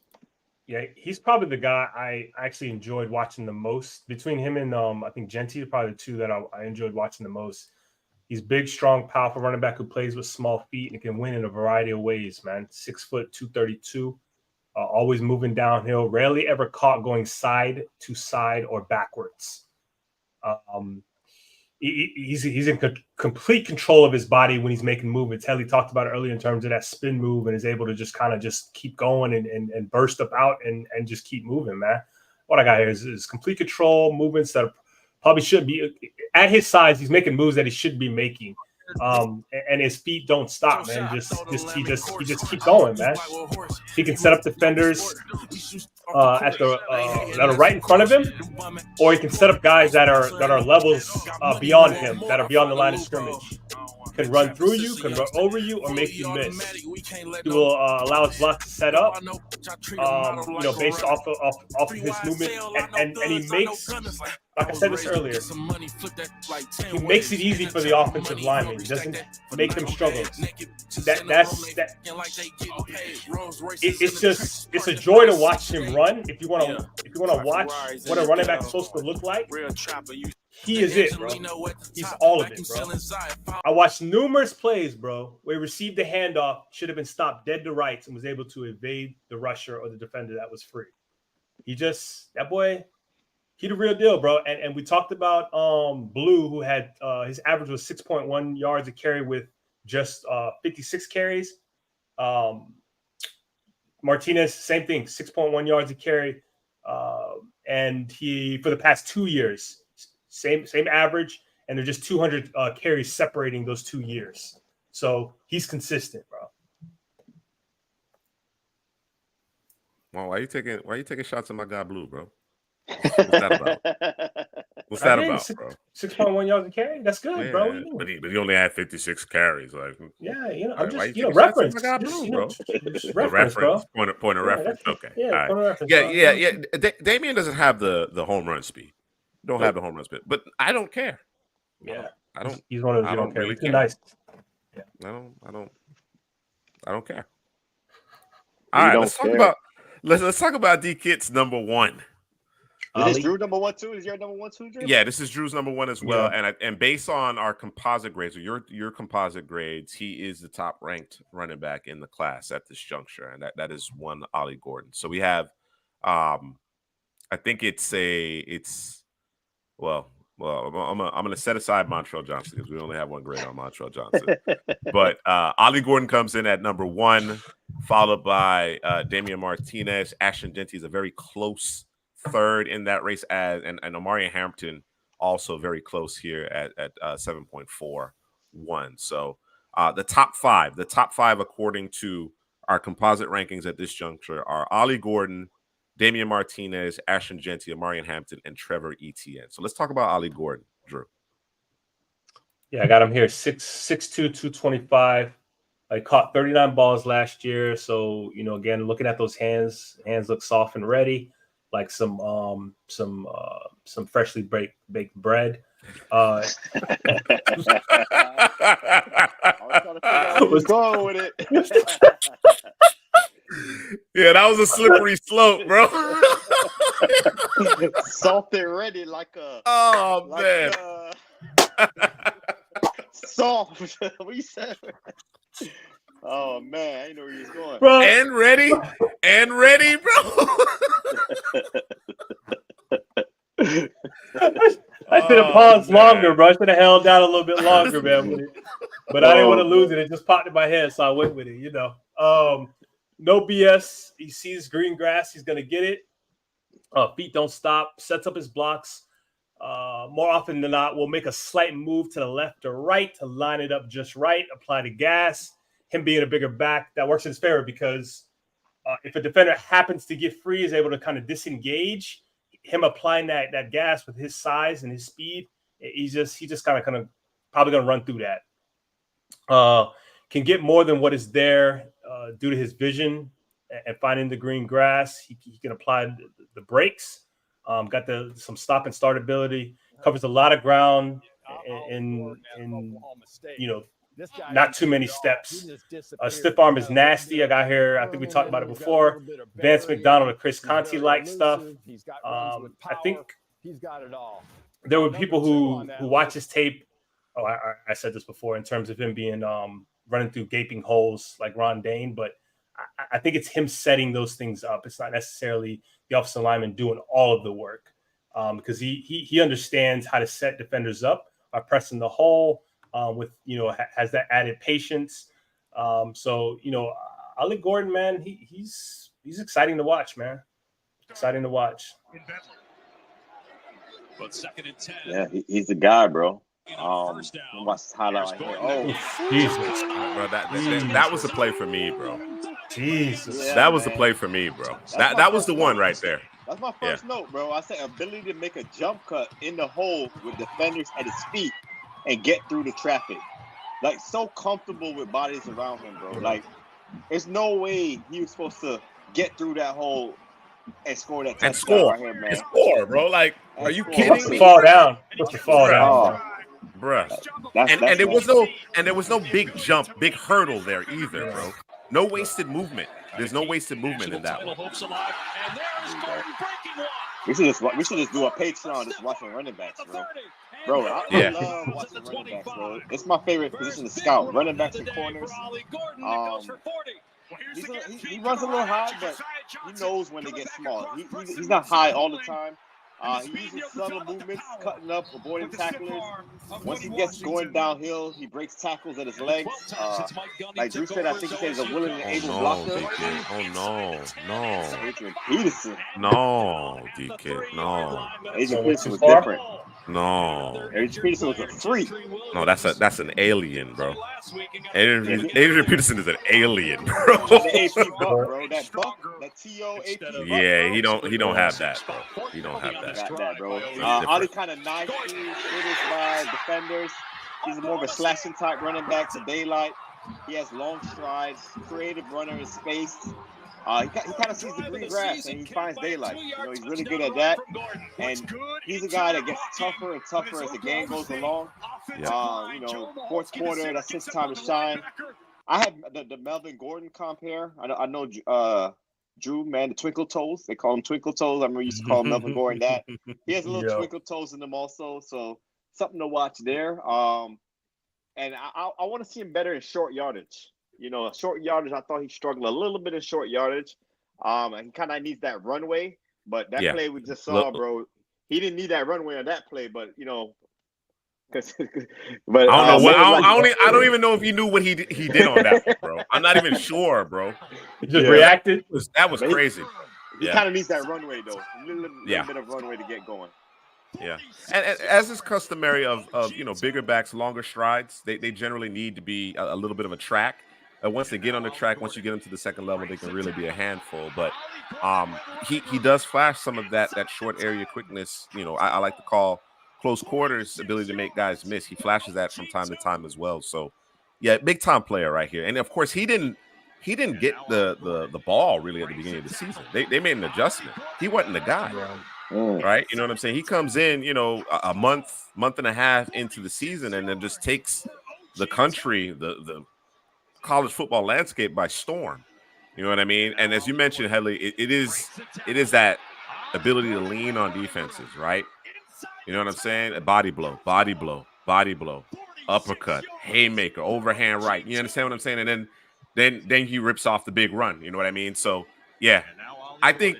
And it's very clear. It's very clear. D-Kid is looking for guys who can give him a 3-down skill set. That's what he's looking for. He's looking for the frame and the skill set to give me all 3 downs. I don't want to be concerned about systems and all that. You know what I'm saying? Give me the guy I can give the ball to. I can turn around and give the ball to 20, 25 times. Ollie Gordon fits the bill. He fits the bill. We want to see what he does for an encore presentation this year, but tremendous 2023 year. A little, you know, off the field type concerns, whatever the case may be, but apparently that is, as far as I know, don't quote me on this, but I think most of that has blown over. I don't know that there's anything pending. Nah, bro. You gotta give him the ball. Bro, the punishment is to give him the ball more. Bro. Gotta give him the ball more, bro. Hey, listen, I'm here for it. Oh man, my goodness, something else, bro. My goodness, something else for sure. All right, that's gonna do it. Terrific show here. Terrific show. I thoroughly enjoyed it. What position we doing next? Preliminary ranking. You want to go defense or you want to stay on offense, Drew? Either go. You know what? Let's put it to a vote. I wanna engage our audience. We'll pick a few different positions to go and do another rankings for next week. I'll put it in the community chat on YouTube and folks can weigh in. All right, how about we do that? All right, we'll offline. We'll take it offline, determine what 4 options there are, but we'll set it up so that the audience can let us know. We also have, well, I don't want to jinx it. You know what I'm saying? We're going to get back to our film study here next week. Of course, we have a couple of those already seen on the Patreon. Be sure to check out the Patreon. In fact, let me pull that up for those of you who might be interested. Let me pull that up real quick. Of course, you can go to couchpotatogm.com to get to everything. Mock Draft Simulator is firing. It's almost time for an update with respect to that. We certainly need to tweak the team needs. So yeah, we'll let everybody know when the Mock Draft Simulator is updated as well. Keep rocking with us, man. The football season is here. You know, obviously we got preseason games. We are back full bore, heading into season 3 of the second half draft show. So for Headley and Drew, this is Juice. We will see you all next week.